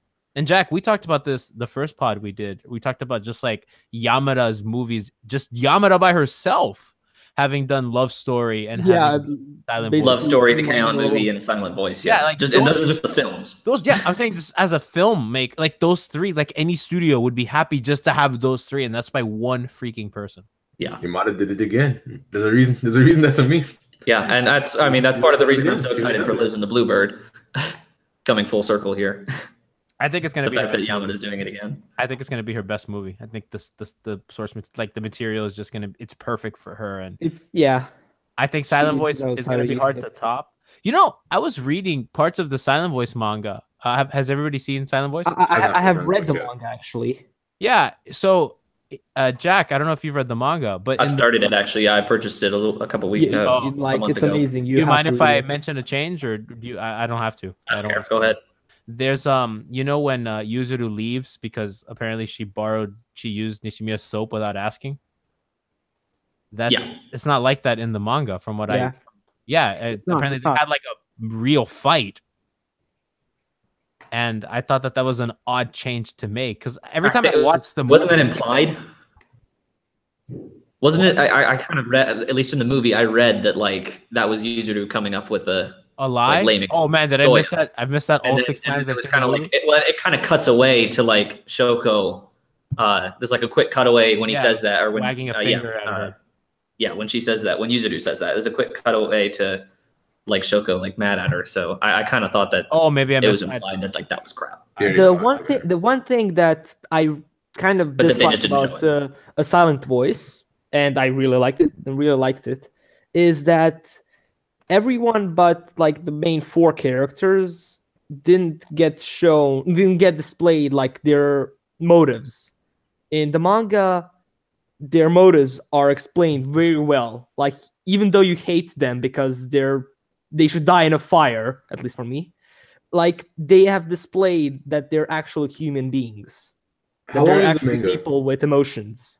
Yeah, that's probably like I've heard that about the movie a lot. Like, I don't know. I guess I just don't care. I think Yeah, I was so wrapped up into Shoya and Shoko that like I don't know. And I also do think I think for the film, the other characters get enough characterization.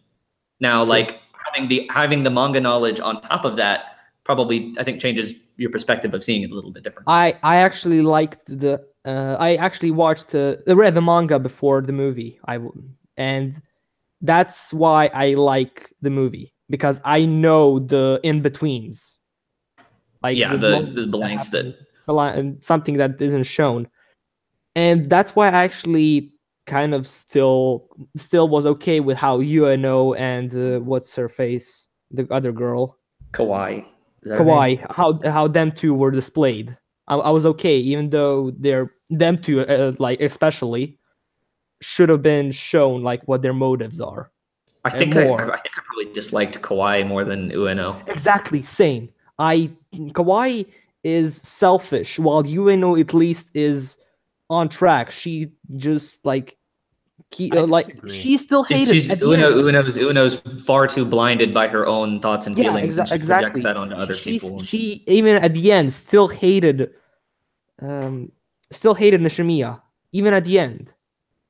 Yeah, of the whole thing. I kind of felt that the Kawaii like I felt what you guys felt originally in the beginning, and the more I've watched the film, the less I hate Kawaii, even though that she's just like a bystander who doesn't do anything to help and is really selfish. Ueno is actively trying to like ruin her life, and I know that in the manga she has. I find her like to be such a fascinating character, and if anybody outside of Nishimiya and Ishida needed any sort of human characterization, it is Ueno, because I think her behavior really warrants contextualization because it's pretty abhorrent.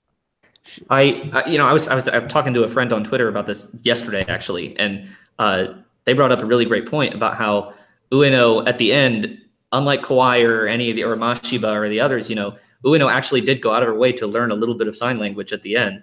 That is when true. she's like calling Shoko a baka, and she does a little like motion, like and I guess I hadn't thought about that. Like, oh yeah, like Ueno had actually taken that step to try to communicate with her. I love that. Kawaii never really does. Just Nishimiya just going baka. Yeah. But the manga actually definitely displayed the ending better. The manga had a better ending for me. And I'm gonna read it, so I'm excited to read it. I don't know how it ends. After you read it, you're gonna love it, I think. I thought the movie ended in a great place, so I mean that scene gets me every time.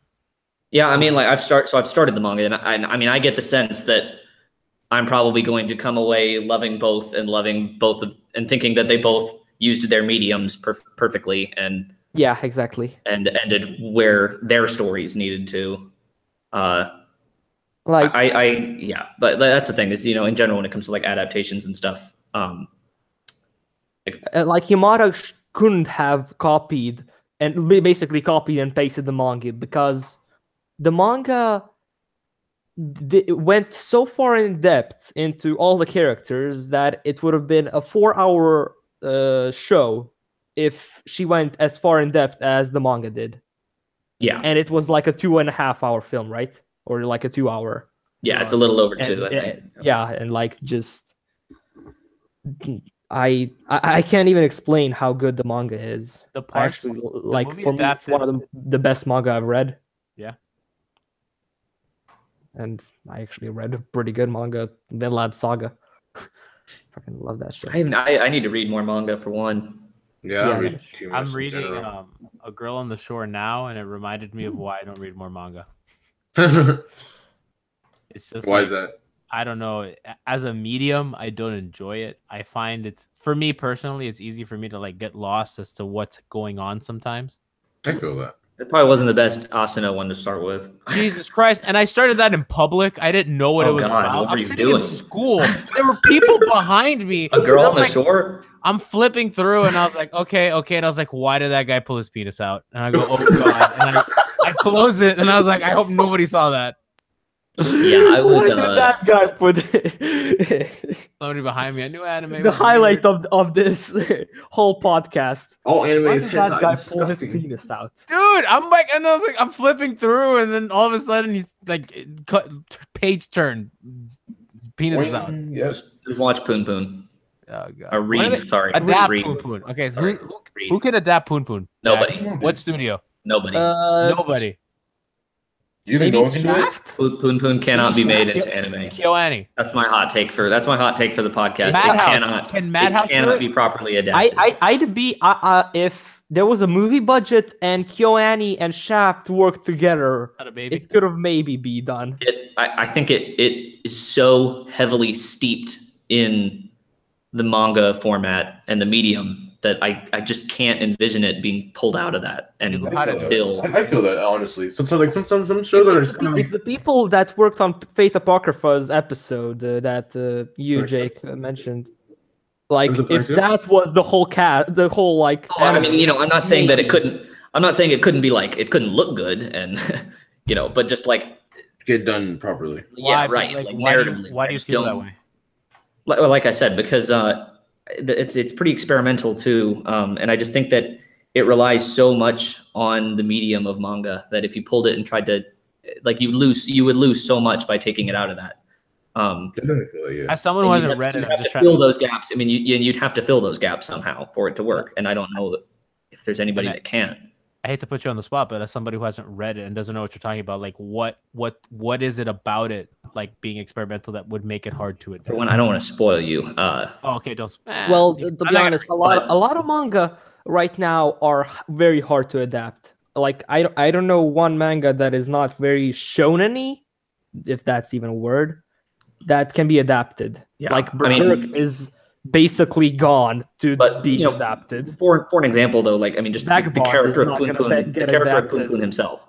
Yeah, like I think Poon Poon. I don't know. I like it's hard for me to picture Poon Poon working in motion. Yeah, the character himself. That is true. Like in like the different shapes he takes and stuff like that, and so many of the panels and some of the paneling and stuff, and so many of it has just like cutaways to weird backgrounds and like other stuff that you can't like work into a single frame of an anime, right? Mm-hmm. Like when you have like a page of manga, you can have like multiple different panels showing different like, I'm trying to think, it's hard to put this in words.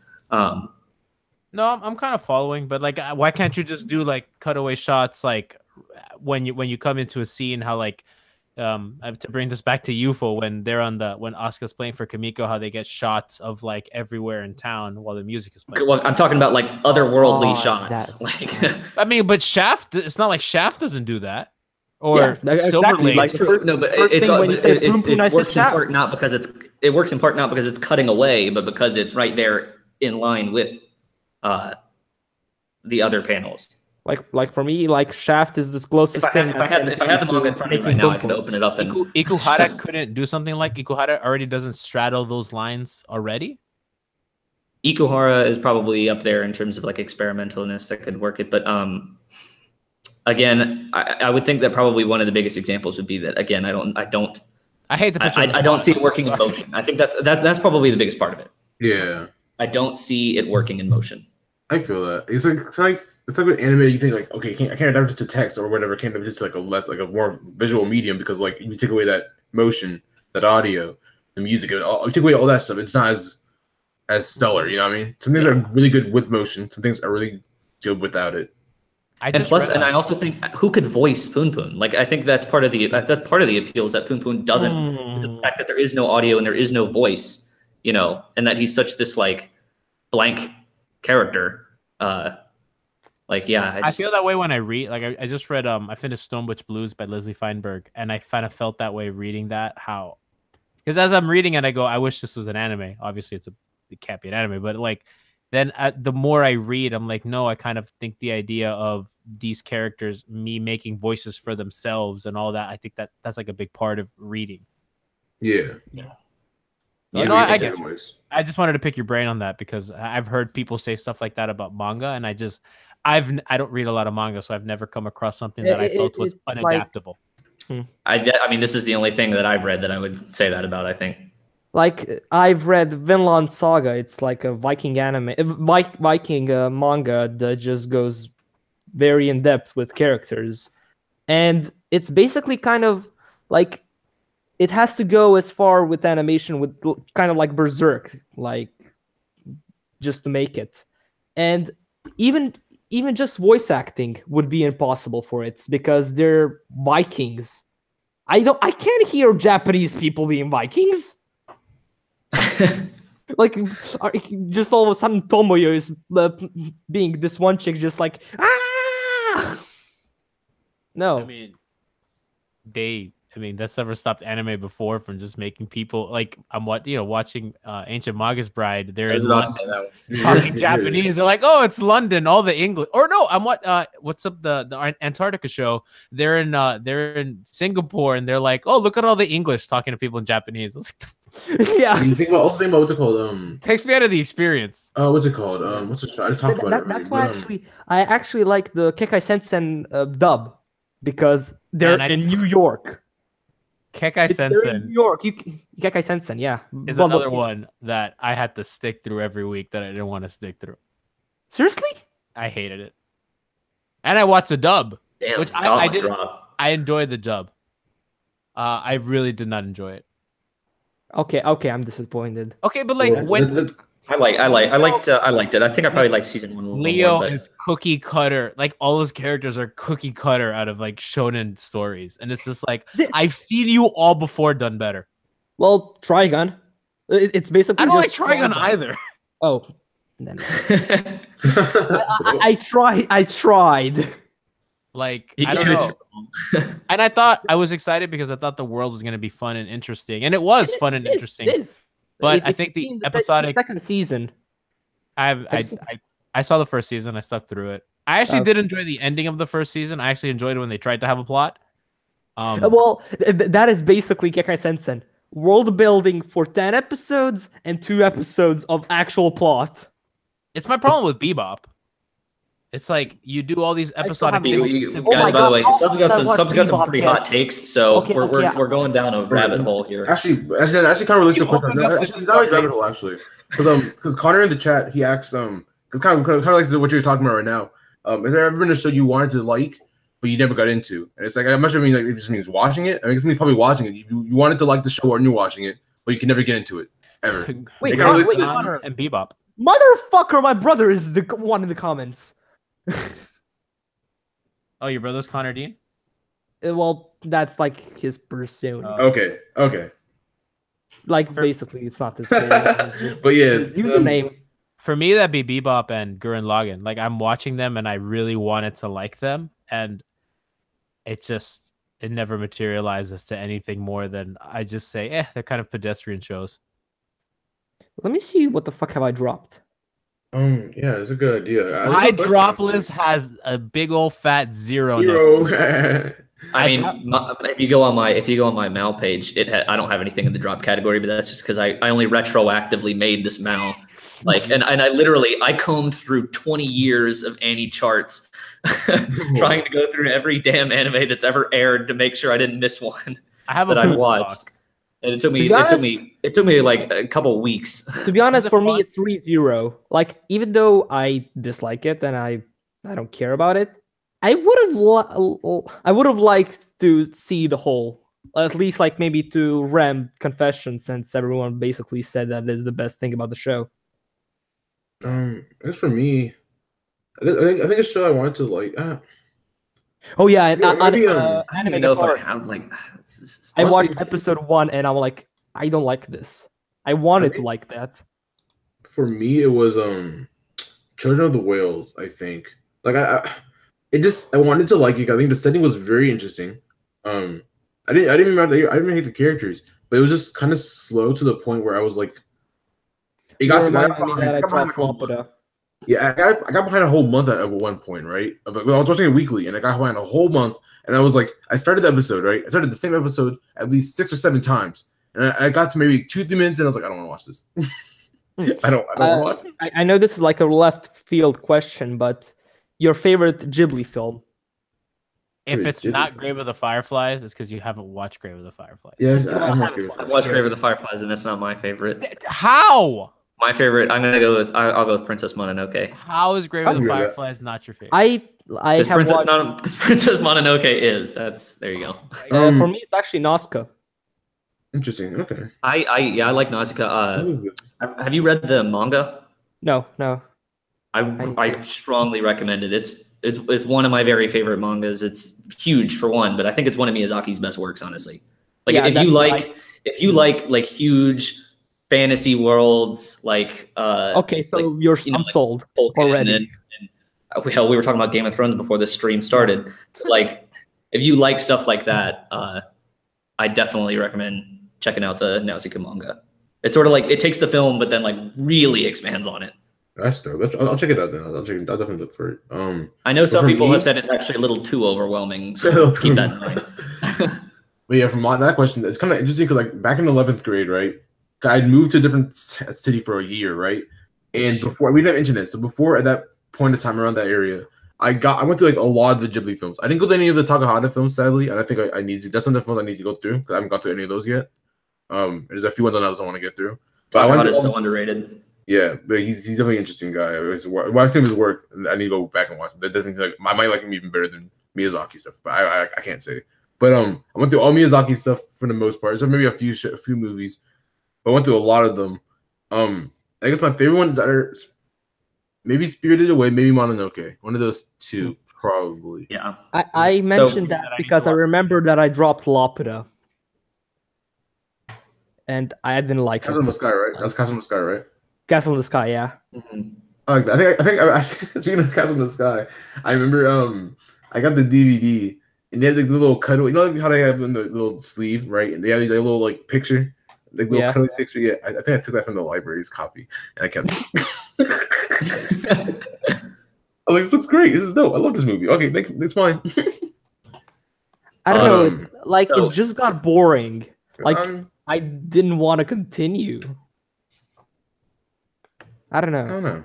That's interesting. I didn't think it was ever really boring, but Castle in the Sky was the first Ghibli film that was like actually credited as a studio Ghibli film because Nausicaa was before. Yeah, Nausicaa was before. Nausicaa is Miyazaki film, not. Yeah, it's right. It's like it's the whole Ghibli team made it. It's basically considered a Ghibli film, even though Ghibli wasn't like an official studio. They were like a side studio then. Yeah. Is Lupin the Third? Is it Caligari? Is that also with the staff, or is it just Miyazaki directed and then different staff than Ghibli? I think it is Ghibli. Give me a second. That was also before Ghibli. I'm not sure like the same staff from Ghibli, or if it was just like different staff. This was Miyazaki directing it. You'd have to. I'm not an expert on that. I know Miyazaki directed, and I also know it was before the founding of Studio Ghibli. But I'm pretty sure it was though, because a lot of these, like Takahata and Miyazaki were working on stuff together. It doesn't even say what studio it is for the Cagliostro. Honestly, I think the stuff with remember when I talked to like Kenji a while back, we talked about Takahata stuff. I think he's like Kenji's a huge Takahata guy, right? Yeah. So I think I was looking up what's called the relationship between Takahata and like Miyazaki, and I thought it was a really interesting dynamic and like how they motivate each other, different things and stuff like that. And I think that without them being together, we wouldn't get all those films that we got. Yeah. Well, and plus, that was just in the 80s and 90s, and then in the 70s, Takahata was doing a lot of world masterpiece theater stuff, like Anne of Green Gables and Heidi, Girl of the Alps, and 3,000 Leagues in Search of Mother. That's like a lot of like the roots of the slice of life genre as we know it came from those world masterpiece theater adaptations and stuff. And Takahata and Miyazaki both were involved together on that. But yeah, no, about going back to Ghibli films, interestingly, Spirited Away was the first anime that I ever watched, like recognizing that this was an anime. So not counting when I watched like Dragon Ball and Pokemon when I was a kid. Can I ask a question about that? Because I've heard people say that a lot. What did you? Because like I don't know. I always knew I was watching anime. What did you guys think you were watching? Cartoons. I mean, because like cartoons. Didn't it feel different? Like I knew from when I was young that this was from Japan and that this was not American. I'll tell you why I didn't know. Sure, maybe. I mean, I guess if I did know that, I didn't think anything of it. Okay. Look, I knew that it wasn't Croatian. That's it. Like it's foreign. It's foreign media for me. Like Pokemon, freaking Sailor Moon, Code Lyoko. Pokemon and Code Lyoko were on the same level for me. For me, I didn't have cable. In a Japanese show. I feel that, yeah. But for me, I didn't have cable, so I didn't have many like Western shows to compare it to. I didn't have a Cartoon Network. Didn't have Disney. Didn't have Nickelodeon. So because I grew up with a lot of my stuff I watched was Saturday morning cartoons, which I didn't know were. I didn't have anything to reference against. So I thought that was just cartoons. Yeah, cartoons. They were in English. They were for kids. They were WB. They were dubbed. Like, oh, they're American. I had Croatian dubbed shows. You think that I like thought, oh, this must be Japanese? Yeah. I know from exactly. Like I knew that Pokemon and Dragon Ball were from somewhere else, from Japan, and like I just. I think I was too young at that point to really think anything of it, and didn't. I lumped it in with all the other cartoons I watched and all the other. Games. Totally fair. It's always been something I wanted to ask for me, like when you mentioned the first anime you watched, for me it's Attack on Titan, and I'm thankful that Attack on Titan and SAO are my first two, because I can say the worst shows that I watched are the starters. Oh, am I alone here liking Titan? I really like Titan. Am I alone? Okay, Titan is okay. It's just that I hate because I read the manga and I was up to date still a year ago. You read Isayama's shitty art? Yes, exactly. I wanted to see a good ending, and then he realized he's gaining money and made a bullshit story. There's basically a part in like that is still yet to come in the anime, where basically everyone should have died. Yeah, I think. I need money.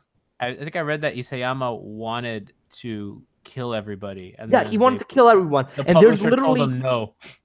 Yeah, like the thing is, a part of like killing everybody actually happened. Spoiler alert, because I do rather enjoy the show and I haven't read the manga. I'm gonna tell you, just shit happened, and it's not good.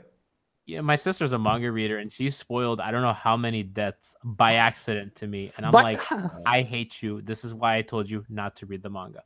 Right? Yeah. I feel that so much. Some people are just like, they can't keep their mouth shut. And you're like, she just doesn't by accident. She's like, I thought you knew, and I was like, I hate you. How would I know? How would I know? I watched the show. Like, I knew Bert was the Colossal Titan because she had spoiled it for me, and I knew Reiner was the Armored Titan. And I was like, honest, I got none of that. Like, that's not fair.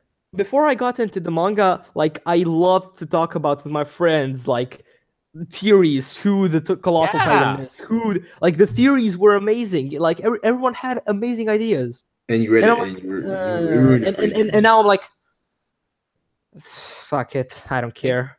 I know, so I got really mad at that. Yeah. But I do love Titan. I think Titan's I don't know. Titan is this weird thing because I think it's also kind of easy to like hate on it and like people pile on. Kind of like Sword Art Online. Like it's just a popular thing to dislike when I honestly don't fundamentally. I don't actively dislike it. It's like the quintessential not for me thing. It's just so not for me. But like, so anybody, if you want to like it, absolutely. But people lump it in with Sword Art Online. That Sword Art Online has like objectively like shitty things about it that don't make any sense. That I don't think Titan deserves. For me, it's game mechanics. Like literally, the guy doesn't know game mechanics. Yeah, I mean, Mother's Basement has made a career off of that, like pointing out every flaw in SAO. But like, I just think Pedantic made a video about like basically how SAO got popular, and that's how he got popular. Lachlan, I'm pretty sure Lachlan made that video, and she's never even seen SAO, or at least how hadn't you at the say time. her name, because I don't know. Lachlan? Yeah, Lachlan. Okay, Yeah, thank God. Because every time I see her name, I'm like, I have no idea how to say I that. think what is it? Because he has For me, I don't know how to type this. There's 5 different ways to type Lachlan. Her Reddit is like what's it called, Lock-kun. So like kind of like that, like lock, like the Yeah, word, like yeah, the word Lock-kun, lock, so like yeah. Lachlan. Wait, she has a Reddit? I always read Not it. like a subreddit, like her No, it's a Reddit account. Her I account. read her name Oh, Lachlan, okay. always. I would always just say Lachlan. Shit, I just typed LOTK. Oh God, Lachlan. I'm sorry, Lachlan. I think you're great. If you ever listen.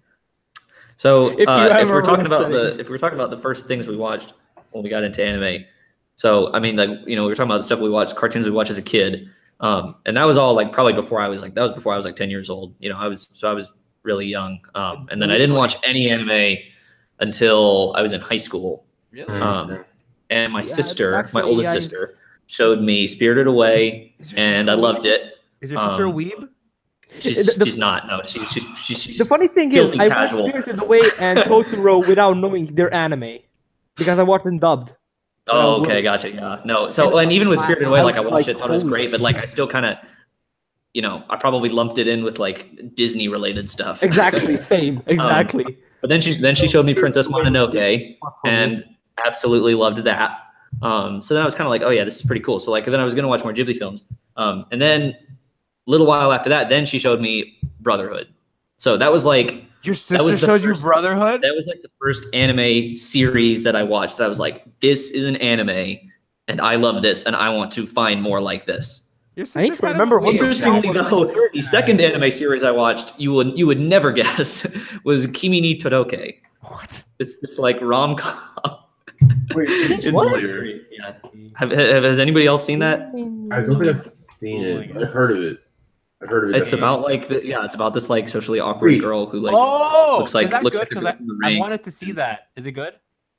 Have I seen this? I mean, I haven't watched it now in years. Oh, So this. all Oh, I know is that it was the second anime series I watched, and it was cute, and I'm still here. So I've not seen this before, but I've heard of it definitely. I've heard of it like many a times. Actually, I'm afraid to go back to it because I feel like I wouldn't like it as like I don't know. It's very nostalgic, you know. To be honest, it's more Like a popular hard- than I like a expected. series. Like So- 400k members. Yeah, Is anybody well, else? it's popular. Yeah, it's because it's a really popular manga. Oh, okay, okay.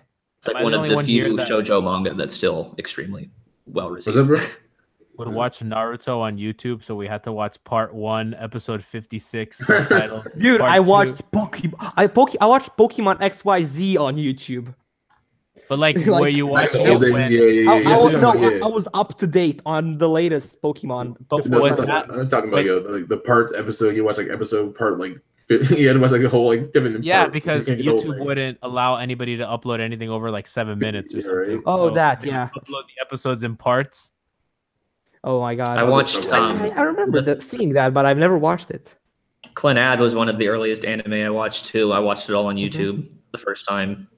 I watched it. I didn't know what streaming was or legal streaming, or I didn't even know what illegal streaming sites would look like. Just saw it on YouTube. I'd had this weird relationship with anime because I was always in and out of it. So as a kid, I loved it, and then in middle school, I never let go of it, but I watched less of it, and then I started watching. I was like, oh, Code Geass is there, because it was always like my friends and I like, oh, what good anime can we watch? And we like didn't know. We'd like try things, and we're like, oh, this is pretty good. Oh, Full Metal. Oh, this, oh that, and then it's like, oh, Code Geass. I'm like, we love Code Geass. Like, oh, Code Geass, and then Death Note came out around this. So like, it's always been a kind of in and out of relationship with it, Yeah. and then it wasn't until like probably 2011 or 10 when I started like really watching it, like a lot of it, or like more of it. Yeah, I've had an interesting relationship with it, like with my sister, because you know, as I just said, she was the one who like introduced me to it. But she herself hasn't actually seen that much. She just like, you Did know, she watch your videos?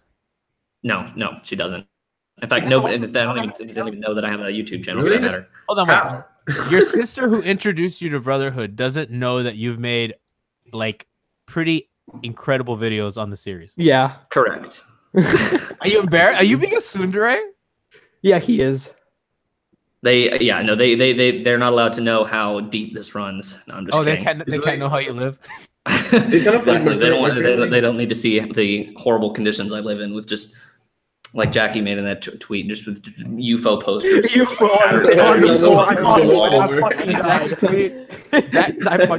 Jackie is like the most underrated follow on Twitter. I don't know how Jackie doesn't have more followers. I know. Is that Jackie Bro, right? Yeah. Yeah. But yeah, so like early on in my like anime watching life, it was all like she was showing me stuff. She showed me SAO. She showed me Death Note. Tell you have shit taste. And then so far we're talking about Ghibli films, Brotherhood, SAO, and Death Note. Those are like the most popular works out there. But so then like as I've gotten into it, then I've shown her some stuff. It's sort of flipped. Like now anything that she watches is something I've shown her. It isn't that much, but like last time I saw her over Thanksgiving, I showed her Silent Voice. What'd you say? She was bawling about it. Yeah, she loved it. I actually showed my mother Silent Voice too. And she had never watched an anime before, and I had to kind of trick her into watching it. And but she loved it too. And afterwards, my favorite part was when she said that she really liked the direction. And I was like, "Oh, I think you tweeted about that." Yeah, I did. I tweeted about that. Yeah. So I converted my mom to a Yamada disciple. Next up, that's like my lifetime achievement unlocked. Church of Yamada. Church of Keon. Church of Kiwani. It's funny that Jackie did that because like Zentagon, you remember Mugi Pope? Oh gosh. Church of Keon. That shouldn't be known. We shouldn't talk about that. That is funny. My parents didn't know I had a YouTube channel either. I told my mom, I was like, because she asked for my sister's YouTube channel because my sister sings and she writes songs about anime, and my mom wanted to hear her songs. And I go, I have a YouTube channel too. She goes, wait, what? I go, yeah, I do video essays about anime. She goes, wait, really? What? And I go, yeah. And she's like, oh. And she's like, can you send it to me? I was like, I mean, sure, but you haven't seen anything, so it's like not gonna mean anything to you. So very my part of it, I think, is just that like I didn't start this until I was in college, and I really do it when I'm off away from home. So it's not like it's ever. I don't know. For me, like I do it at home. I started at home pretty much. So my family knew like I was recording and stuff like that. They don't know what I do videos on exactly. I think they might have I think I told them that I do stuff on anime, but I think I told them how like what should I do. So I think they're kind of like, they know I'm recording and they respect this is my boundaries, but they don't like really know the videos because they don't watch it. Actually, that's a lot. I think what's it called? I watched a video with not my mom, but my brother, and I watched a video with my roommates here at my college, and they know it as well. It was like the weirdest experience hearing people listen to your own voice that you're like, well, hope they don't hate it. I mean, it's weird when you play your video for other people and like you're in the room. Exactly. It's like I had to present. I had a class last semester where we had to do an artistic project on our gender experience, and I did my Evangelion video with Shinji was what I presented for class, and the teacher put it on the projector, and there's like 5.1 surround sound, and I'm thinking this is so weird, and I'm sitting there and it's my video, and I was like, it's an auditorium class, and I'm just like, kill me. Right. Just murder me. It was so like, weird. You're right. I'll be like, can I leave the room? I'll be right back. I can't. Some people left the room. I need to pee. Just be. I'll be back in 45 minutes. They just like when their video came up, they're like, I'm leaving. I'm gonna stand outside. I don't want to watch this. And the teacher's like, okay. And I was like, I wish I could have done that. Right. Is this that feeling? I guess it's like, you things I had pride in making, obviously my videos, right? It's just still like awkwardness of having people like kind of listen and like know that you're hearing you and you're there, and like you kind of like they're kind of probably thinking like, wow, you know what I mean, thinking something, you don't know what they're thinking. You're like, I guess that nervousness of like what are they thinking? You know what I mean? I don't even like the shit I make. I was like, how the fuck are other people gonna like it? So I'm sitting there. And I noticed every flaw. I was like, I recorded that bad. I said that word bad. I was too lazy to fix that. And I'm like, oh my god! Like I think my friend was on one of my old videos, right? Like one of my first ones I made. I'm like, I sound so fucking monotone. Wow. I want to delete my YouTube video. Man, you want to talk about like watching old videos? When I watch my old videos, you want to talk about like cringing hard. It's bad. Some of my old stuff is yeah. Sort by oldest quality. Oh no! Don't do that. Watch the new stuff. Please, there's like, in fact, I'm pretty sure you can like, anime review. get, Your like an anime. exact line. I can draw a line in the sand from stuff you should watch to Right? please don't go past Same. this. Same. Jack, So hard, dude. the I feel first that. interaction I ever had with you was an angry comment on your UFO review. Because I think you called it Yuri bait, and I was upset or something. You know, I've privated that video. I can't find it. I hate it with a passion so much. I can't find it. Yeah, it's privated. It's the only video that I have straight up taken down. It's not even unlisted. No, it is privated because I do not want. Nobody's going. That thing is not going to see the light of day. 1 second. I absolutely hate myself for writing that because I wasn't even. I was like so. I wasn't genuine. It was just. It was crap. It was, I mean, I enjoyed the review. That was the only, and then you actually said, because I think. Yeah, you were like, oh, I agree with you. You know, we actually had a discussion on the comments, and then you came around to my side. I'm sorry, but I just wait. I think I remember this. I had no idea that was you though. So yeah, like, because it was an easy so sell. how long after I had uploaded the video was this discussion? Was it like I right don't after? remember. Or? Probably right after because I don't know. I finished. I uploaded it like not that long after the show finished airing. I finished UFO like the September, like the month after it finished or something. Was UFO a fall show? I don't remember. I remember it was a spring show. It was a spring show. And it finished like spring and what? I finished it around September, and then I watched your video because I was a fan of yours, so I would always watch. I would search my favorite YouTubers and watch. So it was like I'm pretty sure by the time then that you would have commented on that, I had started to look at it differently. So that definitely played into it because. I watched the show as it was airing week to week, and then like made that video just because I wanted to make a review of something that was like innocuous enough, and it was just it was like generic and. I need to make my especially since but the biggest reason I privated it, honestly, the biggest reason is just because it so doesn't reflect my thoughts on the show now that I don't want someone to accidentally stumble upon that and think.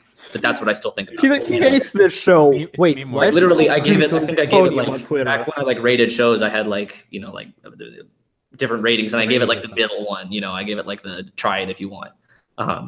Whereas now it's literally my favorite anime of all time. Character progression, Jack's character progression with UFO, man. It really it's crazy. Yeah. Better character development, Jack or Kamiko?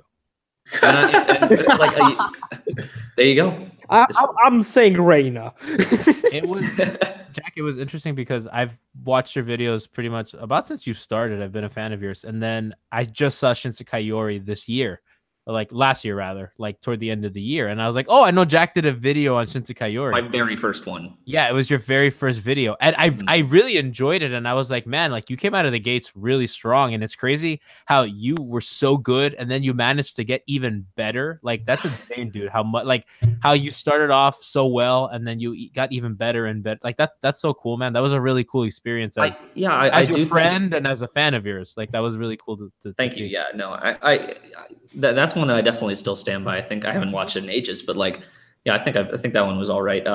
Probably the biggest problem with some of those really early videos, just the audio quality is horrible. Yeah, and your thumbnel game has been and my thumbnail, it's just my thumbnails are just that's better with the logo.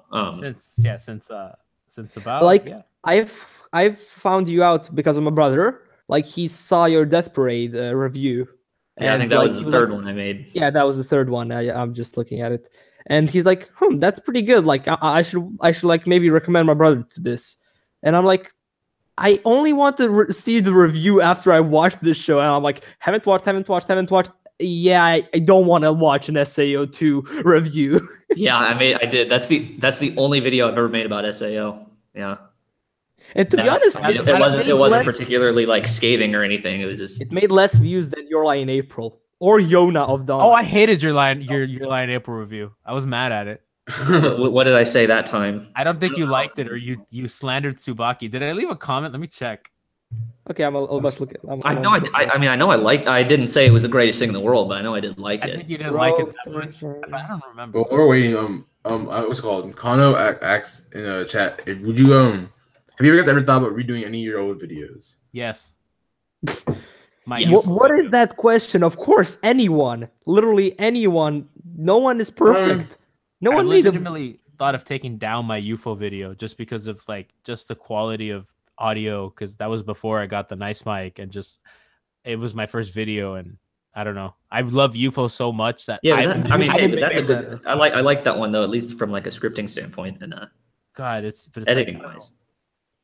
I'm a little embarrassed by it. Just like the way I read, I wish I could clean up the writing a little bit, like because of how important UFO is to me. I mean, making it my first video was the way to get me started, to like motivate me, but then also because it's my first video, it's the least polished. I guess for me, I wish I could redo, I think, a few videos. I wish I could redo actually come out for my first 3. And no, not my first 3. First one's whatever. I mean, the voice was like very monotone, but I wouldn't redo that one.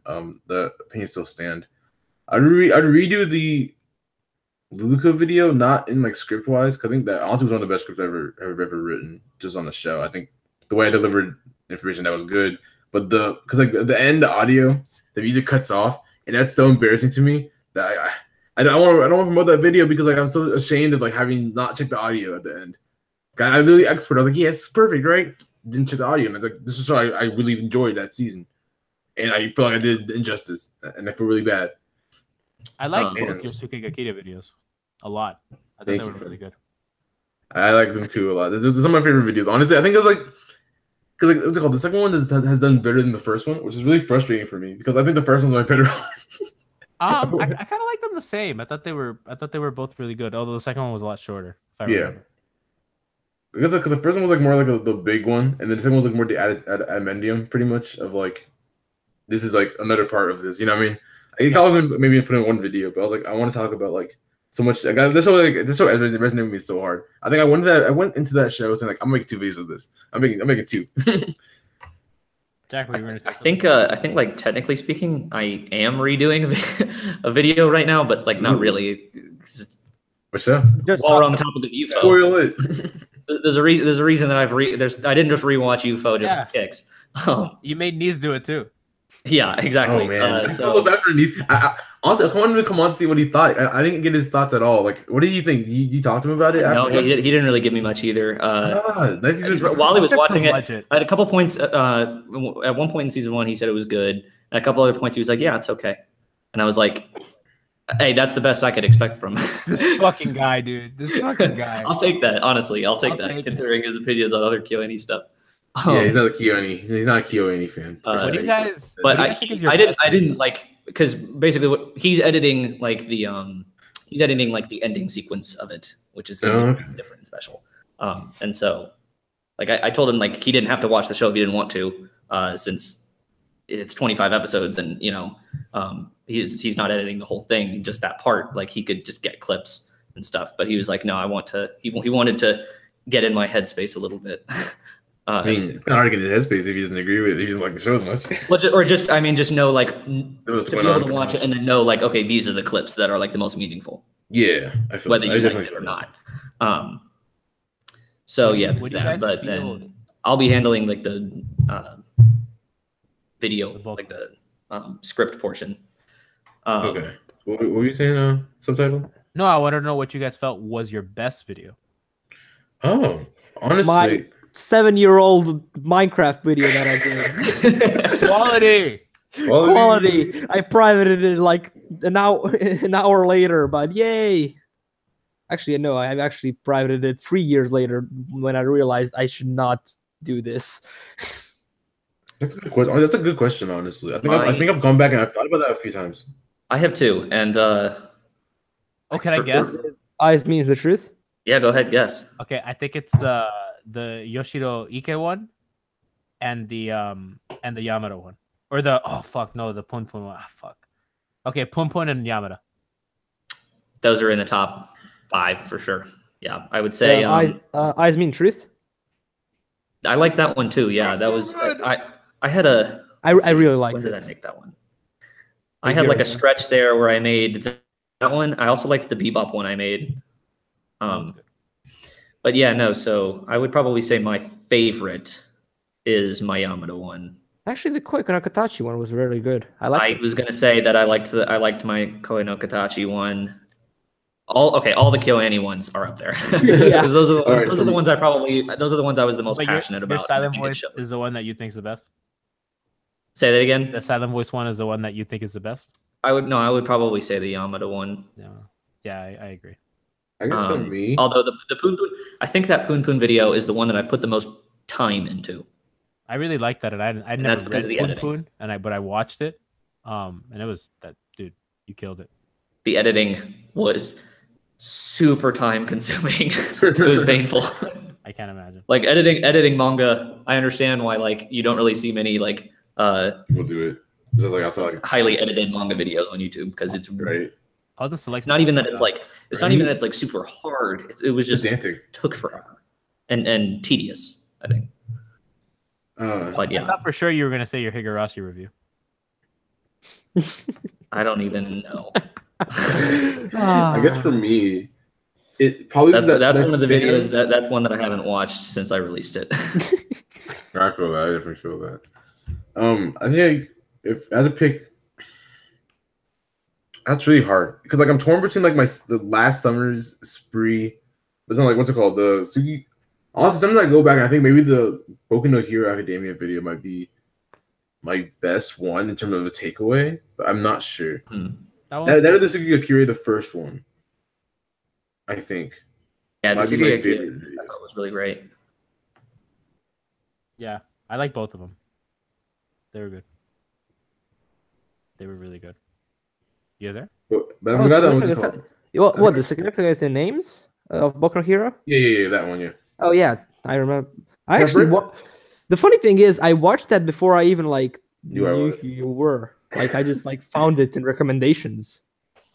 I guess the funny thing with that one is the story behind that one was that I was talking with a few friends after making the Sugi Akira video, and I think it did okay, but it didn't do that great. And I was kind of torn. I was like, I should work on something more popular to get views. And then I was like, I almost didn't do the video on Boku no Hero at all because I didn't have any ideas for it. I guess I kind of thought of something after watching that episode, and I was like, I put it out. I remember being sick that week as well, like pretty crappily sick. It was not a fun week. I think I was getting on the tail end of this. I was recovering, but on the tail end of like that sick span, and I had to record. I was like, okay, you know what? Let's just do this shit. But here's an interesting question. What's your most viewed video? And I'm interested to see how this lines up with what you think is your best. All right, my most viewed video. Little Witch. That's a good question, actually. I think it's Little Witch. The Little Witch video. Because mine don't line up at all, pretty much. Little Witch and JoJo's. Yeah, JoJo's second. I love the JoJo video, honestly. I don't regret making the JoJo video at all. I like the JoJo video. I think. Wait, first impressions of Asian Mage's Bride.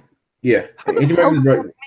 Okay, what am I saying? Right next to that is Galko-chan. So that's my first video. Galko-chan video is a good script, but like the delivery was like too early in my what's it called YouTube time, where like I just sounded completely like monotone. Like I sound like I didn't want to be there. Pretty much the struggle.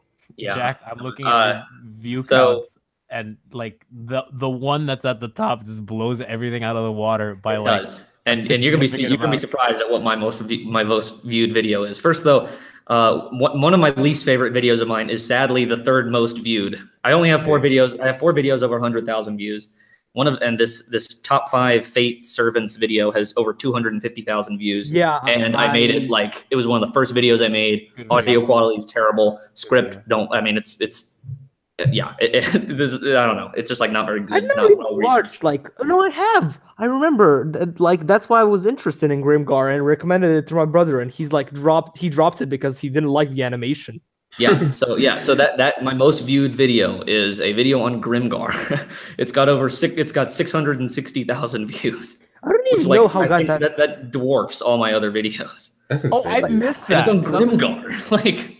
Yeah. How the hell did Grimgar get 600K? So here's why. Because it's not just about Grimgar. It's about Grimgar mostly, and then I also talk about Fate a little bit. Right? And I talk about Star Wars. Yeah. And so I tagged Star Wars in it and stuff, and put it in the description. So I'm pretty sure months after the video released, like something about the SEO and YouTube algorithm just picked it up, and all of a sudden it got like hundreds of thousands of views in like a 1 week span. And I'm talking like 6 months after I'd uploaded it. So it was crazy. Like all of a sudden I was getting like 1,000 comments on this 6-month-old video Yeah, I like feel that, dude. wasn't anything like. I mean, it was That's what happened. That's what happened with Exploiting the my, algorithm. that's what happened with my what's it called, my Little Witch Academia video. Was that because the funny thing is that I think people thought it was because of the show, but it was of the OVA of the what's it called, the Netflix, like the first like short, right? And I guess people didn't discern that. I think I tagged it as Little Witch Academia review. So maybe it was like picking up. So like I put it out, it got a few views. I was like, okay. And all of a sudden, once the show came out on Netflix, boom. yeah. I was like, what the fuck is going on? Like, why is everyone watching this right now? What the hell? Yeah, no, I've had a couple times where somebody like linked my video and that gave it a big boost. Like one time, DigiBro linked a deconstruction video I made in one of his videos, and that'll do it. Tripled the view count. Yeah, that'll do it. The stimulus package. His legion. Unfortunately, I would have another video over 100,000 views, but that would be my awards video from last year. But YouTube broke it, so it's dead. This one better last until Oscar season. I swear, YouTube better. Apparently, I guess it was because it wasn't even copyright. The audio just like totally disappeared. Jackson, listen, if YouTube takes down this award show, we're gonna backdoor deal, and you're gonna send it to me Google Drive because I will not. Well, that right, and that's the problem is that somewhere along the way, I also lost the master file for the 2016 awards video. Oh, really? Yes, that's the problem. Oops. Sorry. I hope I didn't. How the hell is the 2017 one only 30K views, 34K? Like, it's probably just because it's only like a couple weeks old. Mm-hmm. I don't know. Like, people should recommend it because I loved the video. Like, I was basically down on seeing the anime awards for Crunchyroll anime awards, and I'm like, please, just someone give me good recommendations about good shows from last year. That just happens. Nice. That's the first video that he's edited for me. And uploaded it like the day after Crunchyroll released their nominations. Yeah. So that was timed well.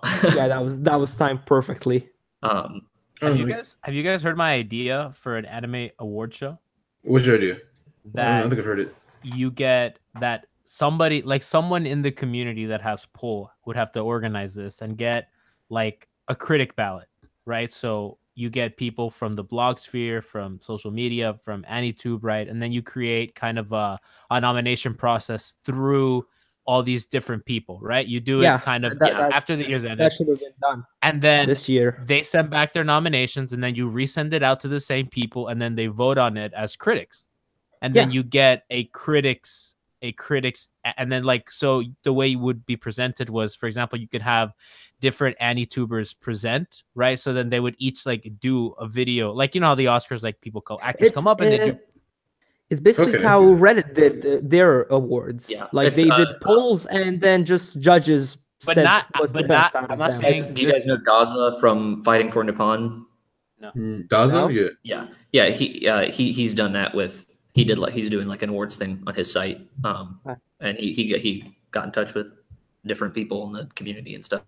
But I'm talking about like on a huge scale. I'm talking about like, you know, we make sure that, you know, Digibro and Arcada and Pedantic and so basically what I'm saying is, so you're talking about like that, but just bloggers on the ballot too, because they're important too. The Sakuga bloggers, Wave Motion Canon, I love that you mentioned the Pedro next to Digibro and Arcada. Just like she deserves it. How many subs does she have?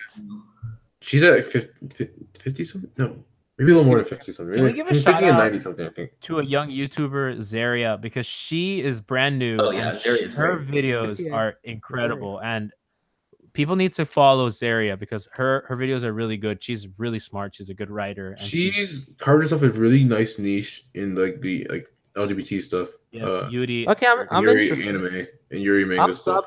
There's what the hell? There's no channel? Oh no, playlist. Okay, good.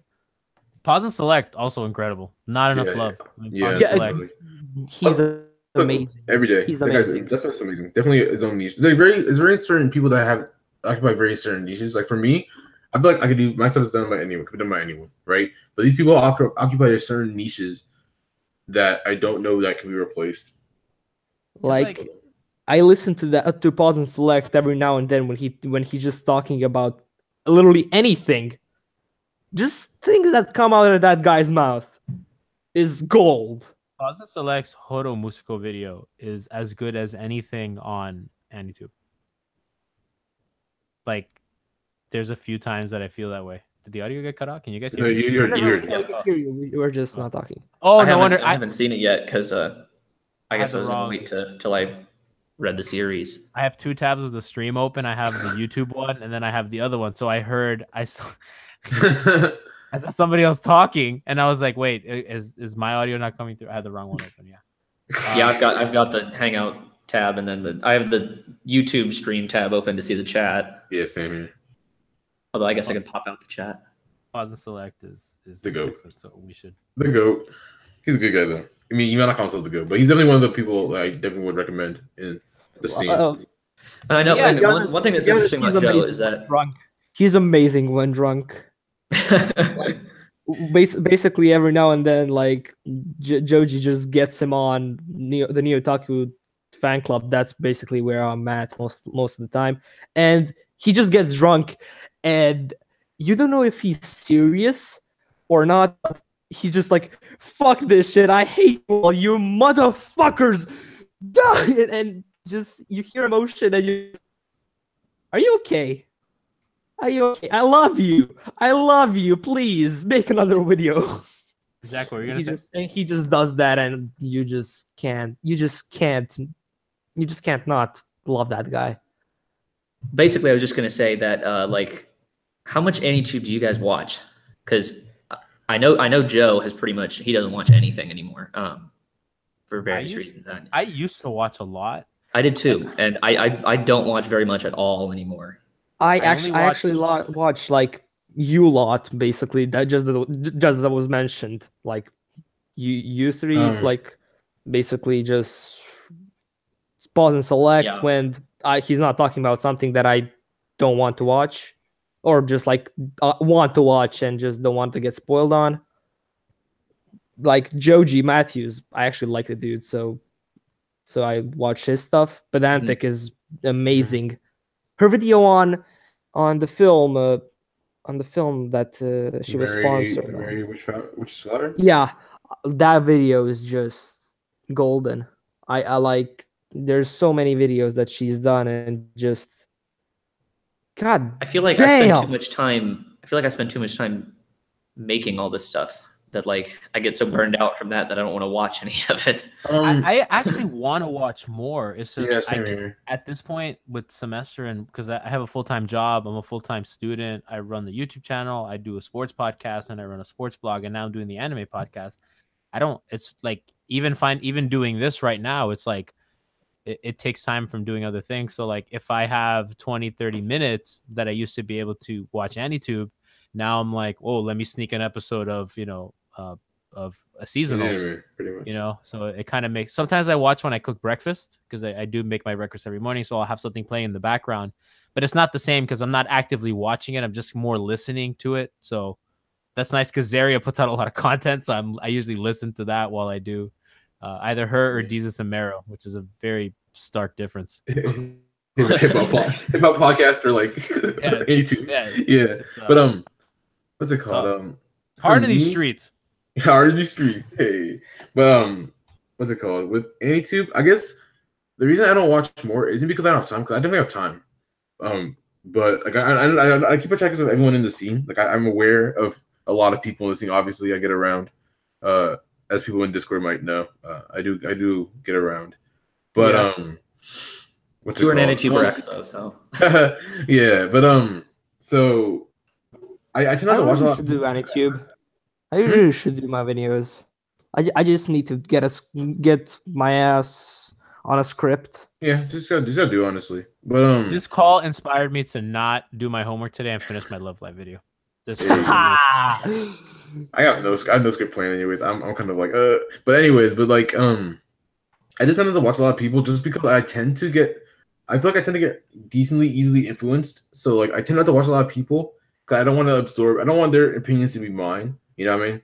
Not exactly mine, but like I tend to. That's true. That is very well done. Very well said. I try to like at least I don't watch a lot of people just because like I think I've built up this like not wanting to watch people to not to steal their opinion. You know what I mean? Because I won't be the only one to express my opinion. And I'm pretty good. I'm pretty solid in my opinion. He says.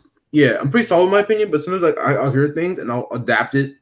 Like in my head, you know what I mean? I'm like, okay, just imagine mine, but I don't want to steal their thing because I might say it's the exact same thing they do. Like I remember the one point in my Suki Akiri video that I touched on, right? And I said the scene where I'm getting his name, I'm really bad with names, but the main guy is at his desk. He just got back from we're not talking about a review, bro. But he gets back from his meeting with the book publisher, right? They're saying like, no, we're not really vibing with your genre right now, right? And he gets back, he starts writing, and he's really motivated, and he's writing like this nice script next to like the book that he likes to like from the author he really enjoys, and he has the bag of like novels next to his trash, right? And it kind of has that kind of seems very point of like how he feels about like his work and how he wants it to be compared to like what everyone else wants it to be, which is trash, pretty much, right? That I didn't like that thought was not initially mine. Like I saw that thought, I was like, oh, that works with how I feel. But you know, Nachi-sama, the blogger, they put it out first. And I kind of adapted it to my own personal database of that show. But it wasn't something I noticed at first. I was like, oh yeah, that makes sense. That works my point, and it works my overall point, right? And it just helps to sell the show even more. But that wasn't for me. So I don't try to be disingenuous and try to steal. Or not steal, but subconsciously steal it. Subconsciously steal it. You know what that makes me think of? It makes me think of like this idea in sports coverage how everyone steals everyone else's takes. But I don't know. I used to get like in the beginning, I would always joke that like, you know, like you notice how national media people start stealing each other's takes, or like sometimes they'll steal like a local beat writer's take or whatever. And but when you really think about it, like if something makes sense to you, why not repurpose it as like your own interpretation? One of my journalism professors told me once, he says, a good writer thinks of his own ideas, a great writer borrows from others. Yeah, I've heard that. Like, and it's kind of true. Like, I know that watching Jack's videos on UFO helped me rethink a lot of scenes and helped me, you know, see things. So now when I'm watching for new things, so I kind of like watching other people's videos and reading other people's blog posts. Yeah, I feel that on topics because it helps me. I mean, from the perspective of like it helping you see things in a new light or from a different perspective, that helps. Although I think kind of like what Zen's getting at is that afraid of, especially when it comes to like analysis, right? Yeah, where if it's like something that you didn't pick up on, and then you see someone else like make that point, you're like, oh wow, and then that just kind of latches in the back of your head, and then maybe say a month later you come back to this and you want to make a video on this, and that thing is still there in the back of your head, but you don't want to just like lift stuff straight from other people's original work. And so that's why I think that's why sometimes like with my silent voice video, for example, I deliberately avoided watching like any videos on silent voice beforehand. I wanted to make sure that this was my thing. And so if I had anything that overlapped with other people's stuff, then that was purely, you know, that was just something we both noticed. And a lot of people watching a lot of silent voice videos, because I did the same, but a lot of people's things overlapped anyway. Right. Yeah. And that can also, but that's why it's, and then that's a flip side, right? That's why it's important to at least be, you know, like cursorily aware of what other people are producing. Because then, so just to make sure that you're not repeating the same things over and over, you know, or trying to say it differently, maybe repurpose what you're saying, maybe look at it a new way. Like when I did the analysis on the Ueno Nishimiya fight, like everyone was having different interpretations, but I think that reading other bloggers and how they interpreted the daisies in the scene, I had my own interpretation that differed from a lot of other people's, and I think that kind of helps rethink scenes when doing analysis. I can feel that. I think there's like arguments for either way. But definitely I do think what you're saying, because I do think watching UFO, right, knowing things. I think if I watched UFO raw, I want to take it in a totally different way, not totally different, but somewhat different way than if I didn't see you or like Jack talk about it on Twitter and how depth you guys went into it and talking about certain things that when I was watching, I was like, okay, I can definitely see this compared to like, I just watched it by myself. I would have been like, okay. I watched it by myself and I actually saw some of it. And then I rewatched season 2 and I'm like, holy shit, I missed a lot. I'm like, exactly, right? So sometimes having that knowledge of like, somebody telling you things that you wouldn't look out for on your own watch it does, like you said, for you, like it definitely helps you now like analyze it differently if you have contextualization. But that's honestly that's part of the reason I'm why it ended up being so meaningful to me is because the first time I watched it, I didn't think much of it. Whether that was just like, I don't know, just circumstance. I don't think I was like in the right frame of mind. And then, months later, seeing some people on Twitter, especially like seeing like how much some people connected with it, made me go back to it and like really allow myself to get into it this time. I saw it in a completely different light. And I've only appreciated it more and more since. My first watch, I knew from the beginning, I liked it, and then as it progressed, I loved it more and more and more. And by the time it ended, it like had totally consumed me. But I didn't even consider it in my top 10, despite me obsessing over it. And it wasn't until season 2 ended, like months after, that I had to rethink that. Like I'm like, oh, but do I really like this more than Toradora or something that like or Clanad or you said on Twitter, I remember you said that like you had a moment kind of like I was describing that like where it was like myself.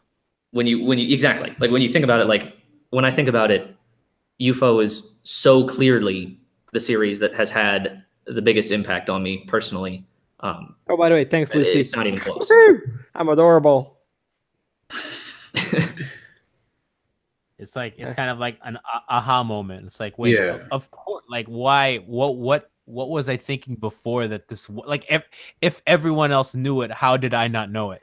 Like I myself like put it like in my favorites because I didn't know basically any other shows, and when I started like just getting more and more shows, and I was thinking of getting a 3x3 myself. Hibike just stayed there, and like I was like, yeah, it should be there. It's an amazing show. While watching it, it's okay. I like some stuff. Kumiko was funny. I like the character. Reina was great, and now I'm thinking back, like you're an idiot. You should have known it's a fucking masterpiece. I think in my first 3x3 I made, it wasn't even in it, which is crazy. Right. Mine wasn't. I've gone from making a review about it and giving it a mediocre try it if you want rating to putting it at 24th in my top 30 video a couple years back to putting it in my 3x3 recently to now today having it at number 1. Is your top is your top 30 video something that you want to remake? That's probably So that probably is the video I'd most want to remake. Although I wouldn't like remake it in the sense that I would just give you my new top 30. I would give you 30 new shows. Oh, really? Or films. That's a good idea. Yeah, that's a good idea. And then I would be Glass Reflection did that. A few of those I would be saying though, like like for Utena. I wouldn't put it in order either because it wouldn't make sense because some of them would be up way in high my top 30, whereas others wouldn't even be in the top 30, but they are in my top 60. It would be. I'd probably just put it in like really in like either alphabetical order or order of airing. What made you pick 30? Because I couldn't decide on 25. Like that, it's just that. Because I was like, those last 5 series, I really wanted to include a couple of them, and I love when people like make top 10 ish and like just have like 20 for some reason. Enough to tell someone's taste. Yeah, top 10 would have been impossible. For me, it's 25 easy since I have 80 shows to choose from. But I have let me see here. Do I still have this? I have a Google Doc where I rank everything in order. You are legendary then. I can't do that. Like I could never do that. I had a hard enough time. I have a hard enough time ranking stuff. Color coded by tiers. No, it gets hard because like in the middle, in the middle-ish, everything kind of blobs together. Yeah, I mean, for me, I guess I'm like very like I just tend like either like shows or not like shows. I guess like technically you kind of think about it in the sense of not like ranking, but like maybe the category, like categorizing where you like it in just in your general taste. But I guess I'm like also very non-committal to like scores. Like, it's fluid. It changes all the time. I mean, I think the only things that have been like solidly in the same place are well, my friends and I joke that our group's holy trinity of anime is Steins Gate, Code Geass, and Brotherhood. That like we feel like That is your big three. there is something in those, at least in one of them, for everybody. Like somebody will like out of the three, somebody would like something in it. Honestly, I kind of wish Three of anime. Jack, when are you watching Code Geass? Yeah, I still have not watched Jack, Code Geass. you have, Jack. You have. It's so fun. Like just take There's too many anime to watch. Oh, dude, like- It's Code Geass. It's so fun. I started reading. It is, yeah. It's like it's one of those that's like it's too big for me to not have already seen it by now. Have you seen people's live tweeting of Code Geass? Because like it's the most fun thing to watch. Because it's just like people are just like, what the fuck is going on? Honestly, I think in a good way. I think my issue with Code Geass it wasn't Code Geass, but I spoiled Code Geass for myself. So I was reading. I didn't watch the show, but I was reading the manga, right? The manga adaptation, like a few years back, like around the same time I watched the Ghibli films. Because the manga was adapted from the anime because it was an anime. Yeah. But so the problem was I watched it. Right? I was reading it. I was Do not enjoying it. spoil this for Jack. Do not. Yeah, I won't. Don't worry. I'm not gonna say spoilers. I was reading through it. I mean, I probably already know the biggest spoiler. Yeah.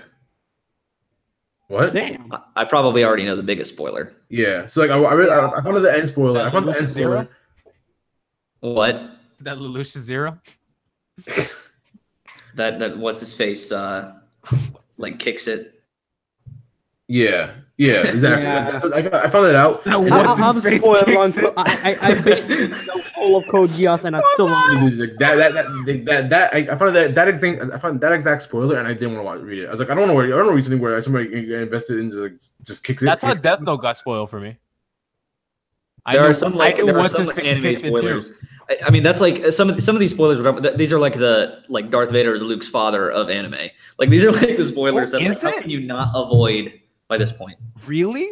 Some of them, yeah. Some of them. I cried thug ass tears when what's his face when what's his face kicked it. I had what's his face kicked it. Yeah, totally. I had thug ass tears for what's his face because I was like, dog. I was like, so I had a Tupac. I feel like there are some spoilers in like Clannad that are so widely distributed by this point. Like I didn't know, Jack. I somehow watched. Oh my God, no! Clannad. You made me. Well, no, I wasn't spoiled when I watched it either, but I was also like, I was not in the community at all. Like, I thought one what's of the her first face anime. midway through. I basically survived Clannad spoilers for the longest time. I am like almost done with Clannad, and got spoiled. For After Story. Clannad. Yeah. I blew my. I was so mad. I thought what's her face? The first what's her face? I thought that she would not kick it. I thought that she'd make it. And yeah, same. They tricked me. Fooled us. By the way, I just looked it up and to be more specific about your earlier question as to why I chose 30 instead of like 25. Nichijou, Barakamon, Mushishi, and Space Battleship Yamato 2199. Those 4 series I wanted to include and would not have. Would Nichijou make your top 30 still? Probably not. There's some series in like the teens that have dropped precipitously. Oh, dude, me too. Like, I think I put Higurashi in there, and it wouldn't even be within sniffing distance of my top 30 now. Oof. Where's Higurashi for me? I have it at 32. Let's see. I have plan to watch. Blaspheme once when I get Nagi no Asukara wouldn't be in my top 30 anymore. Nagi also, yeah. Connor Dean said a good question. Here's a question: if you ever had the opportunity to collab with another YouTuber, who'd it be? Well, I guess it'd be a big one because I want to get subs. Why subs? Probably I don't know, Mother Basement or a Digibro. One of the two. To be honest, for you, it'd be better if like Arcada. Well, Arcada's not as big as a.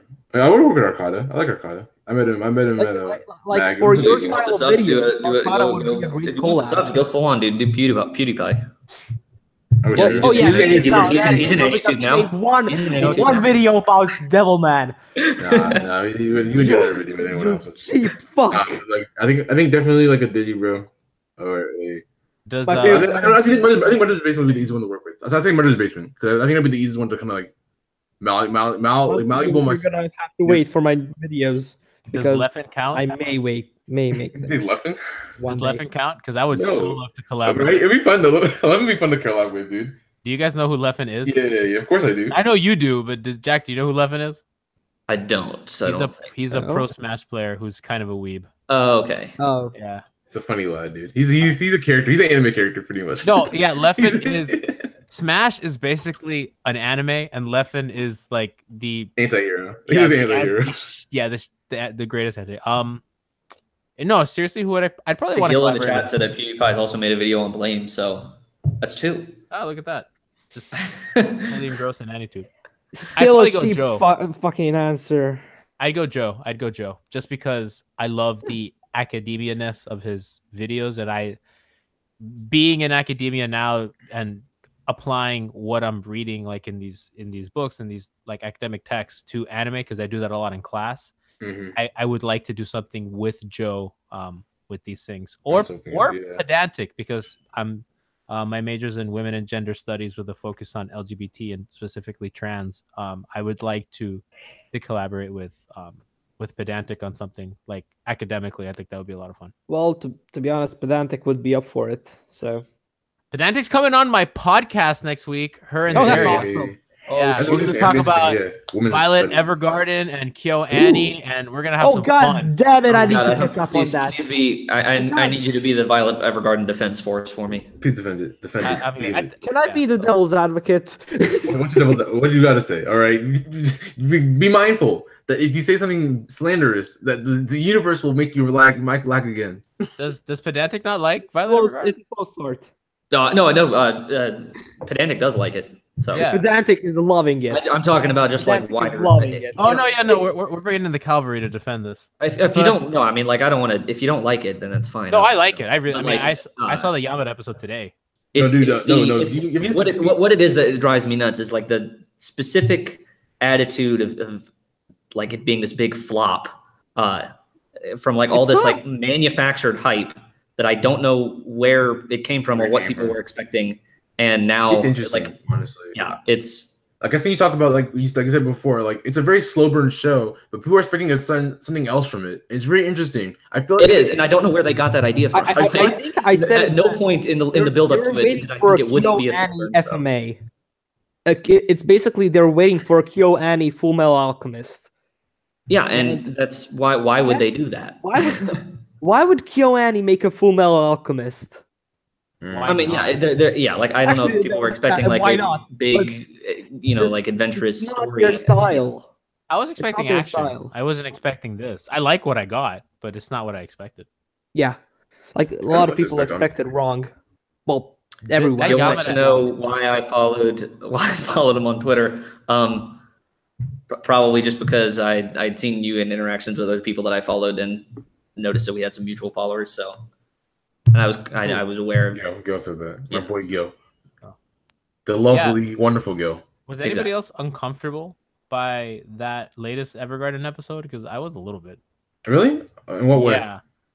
They're I- trying, you know, I they're thought trying it was- to, I they're thought trying it to was sell fine. me a marriage of a 14-year-old with a grown-ass man. Oh. I think you have it to. I didn't mean, like bother me. I thought I was concerned about it going in. Actually, I was like afraid that it was going to, potentially I really problematic watched- content there. But like, I thought they handled it pretty gracefully, genuinely, and Did they? like I don't know. I think there's I think a they there's a did. I very think they clear did. sense of time and place. I think for thought- me.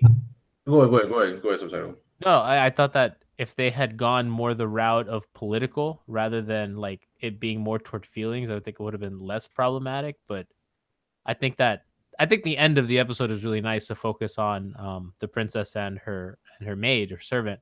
Like that was beautiful. I mean, that was those storyboards. That was beautiful. That scene where Dude, she that puts her scene, hand that- on her face like that. Dude, I mean, I almost fucking teared up. I think I did tear choked up up. in I that- choked I did up. tear up in Teared that up. scene at the I was like, end. I think I had like a good feel. Like I was like, Jesus. I think I knew I was gonna like, what's it called? Feel some type of way about it, but I was like, no, I'll be alright. Well, why people cry on this? I think got to that scene. I was like, fuck. I was like, there was no reason for her to be 14 that had any sort of relevance to the plot. None. Like none. I mean, I think that she was the same age as Violet, and that Yeah, I helped, think that- that that's a big helped thing. them. Why is Violet 14? What the fuck? I mean, it could be the thing. That, Like, they either how could've- Ward- like, I mean, to have what they were Maybe going it's for, not- like, yeah, Anime- She's How a does anime 14 do year old that? like wanting to love what? What? How old is the guy? Like I 20? mean, 24. I think the thing is, 24 I because he's feel like the thing is, 24. it might be a thing where like they're trying to look at Violet as saying like, what's it called? She looks older, right? Maybe because of the fact that war ages you. You know, she was fully thrust into the world of war at a young age, right? And that might have like made her like, you know, kind of like, physically like, you know, a metaphor for like aging. You know what I mean? And like how like, you know, she looks so old. You know what I mean? She's still young, but she hasn't got to that level of development like physically, what's it called, mentally, of like knowing certain things or understanding certain things, right? But like physically, she looks like she could be like, she would know that kind of stuff, right? I Yeah. thought she was 18, 19, but But by the way, subtitle. I think one thing you what- have to consider is the setting and the fact that no, yeah, that the world also that they're has going for, like that, absolutely Victorian. would be commonplace, By the way, especially for yeah, royal exactly. family members. by the way, um, subtitle. Yes. You're gonna have to have a good chat about Benedict because Pedro loves him Oh yeah. and his heels. Have you realized that the guy? Oh has yeah, heels because he's, that He's scared how short he cost is. the design there is great. The design Of- is amazing. Of who? Benedict Blue. One of the people who works at the The What you blonde call one, right? yeah, the blonde one. Oh, The blonde guy. he's kawaii. Yeah, he's cute. Cute boy. He has heels because he's scared of his height. Like Does he's he? I never noticed. yeah. Yeah, he does. Oh, If you look he's at like the weird- like, if you look at like that like character concept or Yeah, whatever. I didn't notice. I never noticed. I love Claudia and I love the woman. I ship them so much. They're so beautiful. Like as people, like they're just like both very good looking people. And I was like, you guys need to get together. The what's it called? The owner and the I love how the- it's up Benedict and, Blue and the fifth picture is Benedict Cumberbatch.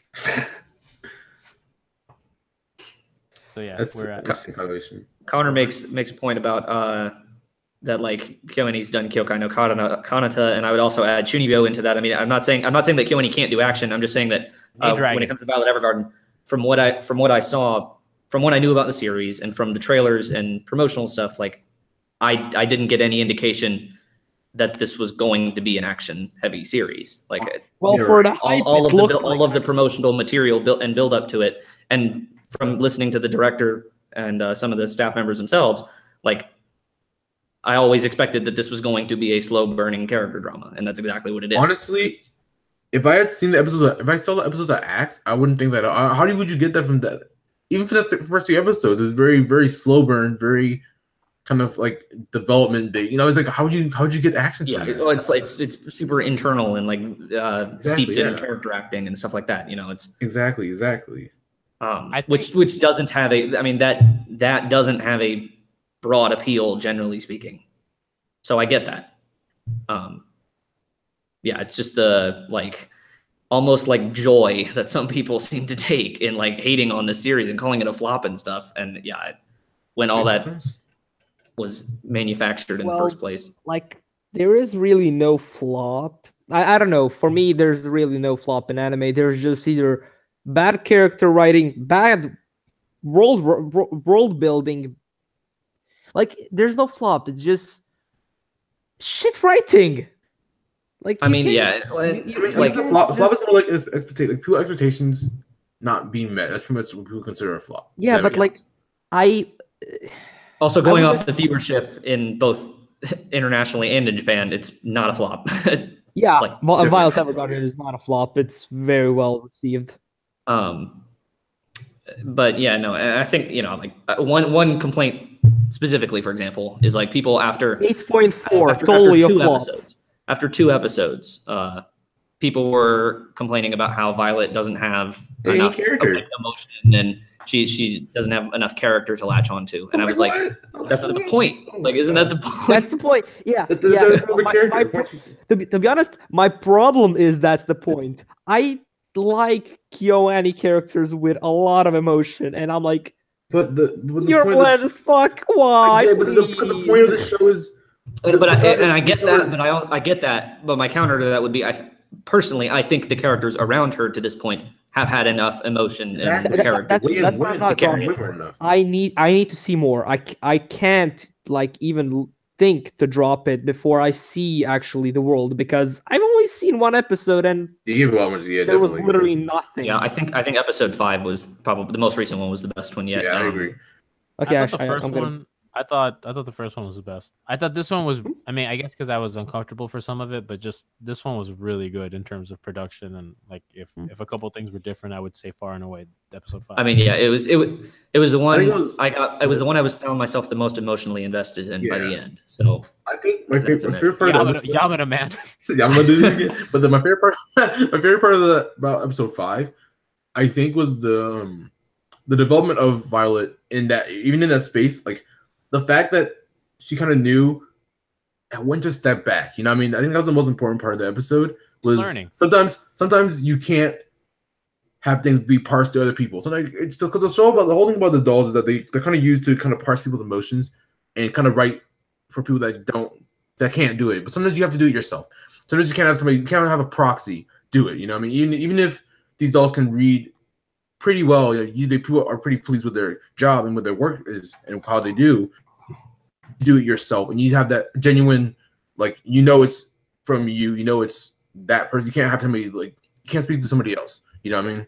Yeah. And that's really important, and that's the big point of the episode. I think that really, and I think that's something that she comes to realize in this episode. Like, there's one scene where they're out in the garden, and like Charlotte, who's a princess, was like telling her that she wants to that, like, she's been like front, and she tells her, like, I'm going to tell you how I really feel about this, and like, so just listen. And then and like it zooms in on Violet's face, and she's kind of like and so like that was her takeaway, that like sometimes you just need to listen and get people to parse through their own emotions, like you said.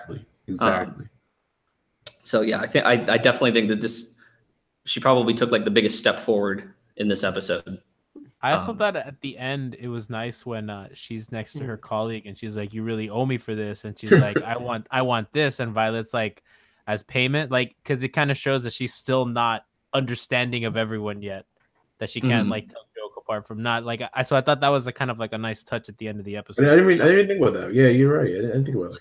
Someone also made a great point on Twitter about how, like, the part early in the episode where Charlotte tells her to be more expressive, and she like grabs her cheeks, and forces herself to smile. It's like, and she's like this, but then she's being sarcastic. Yeah, and it's but like I think that somebody said like that contrasted well with at the end of the episode, very end, when she's with Catelia or whatever her name is, and like then she genuinely smiles thinking about it, thinking about the prince and the princess. Yeah, Kyoani's good, man. And, they're good. Like, they're too good. They're too good.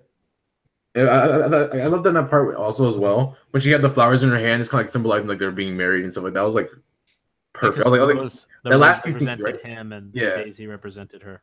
That was like a perfect fucking, like, the whole like end scene was just so scenic and just so beautiful, and it was amazing. Yeah, this is like one of the best like moments in anime that I've ever watched. Honestly, it was really, it was so full of like emotion and so full of like, oh no. I mean, the thing I still can't get over just how beautiful the show is. No, like it's a movie production. It's I would pretty confidently call it the best looking TV anime I've ever seen. Yes, it is. By far. I don't know. Like maybe not. I mean, like there's other shows that have like dynamic animation, like action, but that's like different. I'm just talking about aesthetically. Just visually, it's the best anime, TV wise. Yeah, I hope to do a video on it, on the production, at some point, because I don't know. It also just really interests me, how it's come to be and stuff, and all the people that are working on it. By the way, have any of you guys like watched anything apart from Violet Evergarden from this season? Of course. Yeah, I'm watching quite a few. I have 28 shows this season. Oh damn! Oh, like apart from Violet Evergarden, yes. What would you say is the best anime this season? That's hard. Antarctica, not even close. It'd be Yuri Boy and Yuri Camp for me. I don't agree with it. Not even close. I think there's a lot of shows that are kind of like up there that can contend and that like. I wouldn't say not even close yet. Yeah, just like honestly, go to my list. Okay, so we have definitely Antarctica. Antarctica is like one of the best this season. I haven't seen Devil May Cry yet.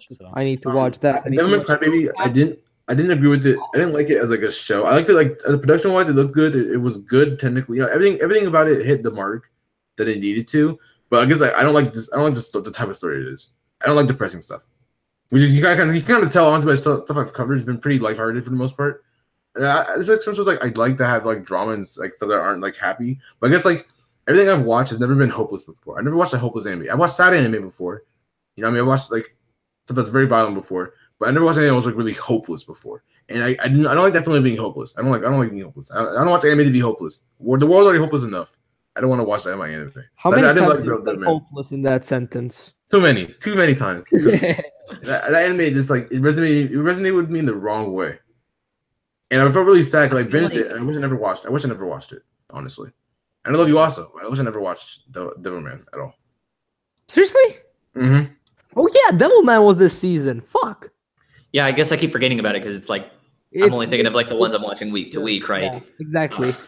Can we talk about that'd be how up there for me? But the anime calendar goes by so quickly that feels like it was forever ago, and something like Recreators feels like 3 years ago. It does. I mean, it's not funny how Recreators like a flash in the pan, what are your dude. thoughts on Recreators? I love it. Recreators. Yeah, I loved it. It was fun. It was so fun. It was so good. My Saturdays were better because of Recreators. I liked it more than Hero. The magical splash flare basically made me have such a bad Saturday. No, I know you're talking. Yeah, that was pretty rough to get through, honestly. Like I had a week where I'm just thinking, is she okay? Is she okay? Is she okay? She must be okay. And then that. Yeah. Recreators did so well. Like the mid part was but to be honest, I would love to have an for the whole show. I want like to have OVAs the whole show of everyone's different world. I think that would be fun. That would be fun. Yeah, that'd be great. Like maybe like a post, like a pre or post. Yeah. Like kind of like touch up on everyone. That'd be great. Not even catch up, but like you can do a pre, just like an OVA kind of outlining the world, or even if it's like an OVA that the entire story is like condensed. Like really, I would enjoy that. Just to definitely. In the world. Honestly, I want to see what kind of work that the main character did afterwards. That'd be interesting. Fizz brought up in the chat last Encore, which I actually just watched before I hopped on this podcast, and it's kind of interesting to see Shaft try Fate because it's very. I'm not sure how I feel about it in terms of production. I mean, it's very Shafty, but I don't know. Well, there's no way that it's going to be the best Fate anime this season, so it's already no. Fate Night is out here. Nobody is beating. Food Stay Night. 8 Stay Night. 8 Stay Night. Food Stay Night is the best food. Honestly, I've never seen anything fake before. Honestly, the actual title is cooking with what it's like today's menu for the Emiya family. Yeah.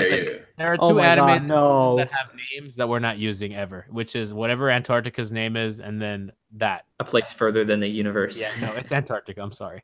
Antarctica and we all know what we're talking about. But Food Stay Night is like honestly like something like I'm really into it. I love it. And I was kind of Food Stay Night makes me want to watch the actual show, just not even for the fate itself, but just to understand the characters and understand the references in the like cooking show that like it would sneak past you if you don't watch it. But like if you watched, it's kind of like a nice little add on and kind of a little homage to like these characters have these kind of relationships with, and I like Ufotable changing up their style. Yeah, I like it too. I don't know.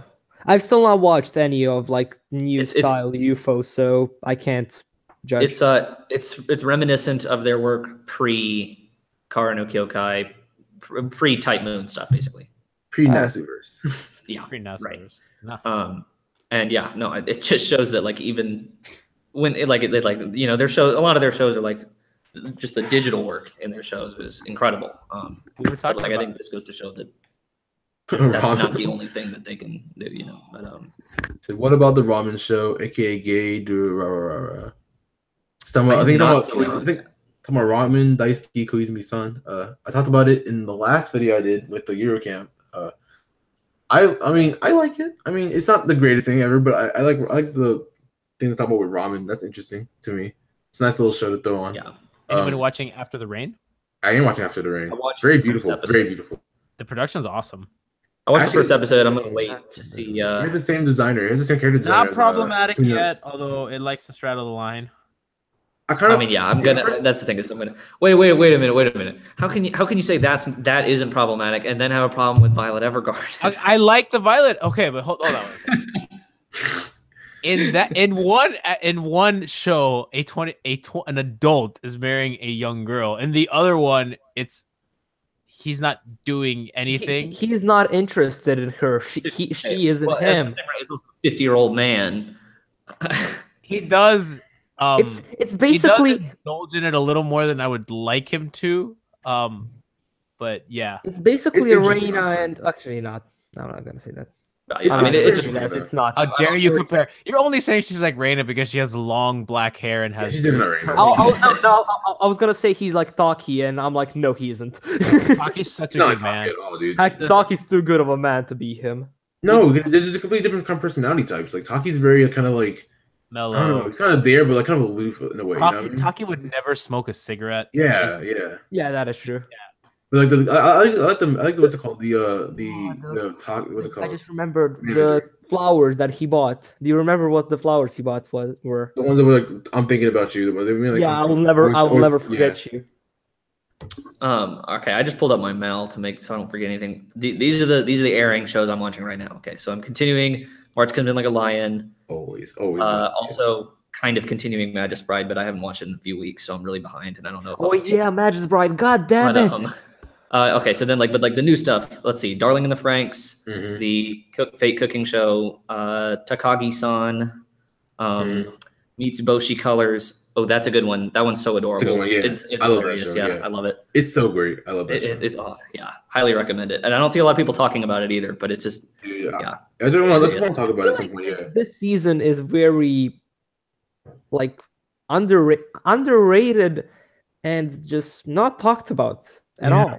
Honestly, well, it definitely the season like specifically appeals to me because it's just filled with comfy, cute shows. It is, like exactly. It's just cute shows. Like, god damn it! Yeah, I think the thing is that most people are looking forward to next season. Everyone's eyes are on next season, pretty much. Yeah. I don't understand why.